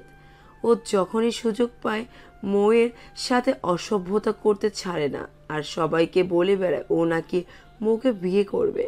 কিন্তু মৌ লোকটাকে প্রচণ্ড ঘৃণা করে। একে বিয়ে করার চেয়ে কলা গাছের সাথে ফাঁস দেওয়া ভালো। কত মেয়ে জীবন নষ্ট করছে আল্লাহই ভালো জানে। এলাকায় বেশ দাপট থাকায় কেউ কিছু বলে না তাদের। রাশেদ মোয়ের ভীত সন্তুষ্ট মুখ দেখে বিশ্রী এক হাসি দিয়ে বলল, আমারে ভয় পাস কেন মৌ? তোকে তো আমি বিয়ে করব। হবু স্বামীকে কি কেউ ভয় পায়? মৌ কিছু বলল না, গুটিসুটি মেরে বসে নিচের দিকে তাকিয়ে রইল। রাশেদ মোয়ের হাত পায়ে মারের দাগ লক্ষ্য করে নেকা আফসোসের স্বরে বলল, চাচা আবার তোর মারছে না? থাক, কান্দিস না। তুই আমার বউ হলে কেউ তোর মারতে পারবো না। এটা বলেই রাশেদ ধপ করে মোয়ের এক হাত চেপে ধরে। আতঙ্কে মৌ বারবার হাত ছাড়াতে চাচ্ছে, কিন্তু রাশেদ খুব শক্ত করে হাত চেপে ধরে রেখেছে। এরই মধ্যে মাহমুদা বেগম চলে এলেন। রাশেদকে দেখে থমথমে গলায় বললেন, রাশেদ, এই ঘর থেকে যাও, মৌ এখন খাবে। রাশেদ একবার মাহমুদা বেগমের দিকে তাকিয়ে মোয়ের হাত ছেড়ে দিয়ে চলে গেল। রাশেদ যেতে মাহমুদা বেগম দরজা আটকে দিয়ে মোয়ের কাছে এসে বসলেন।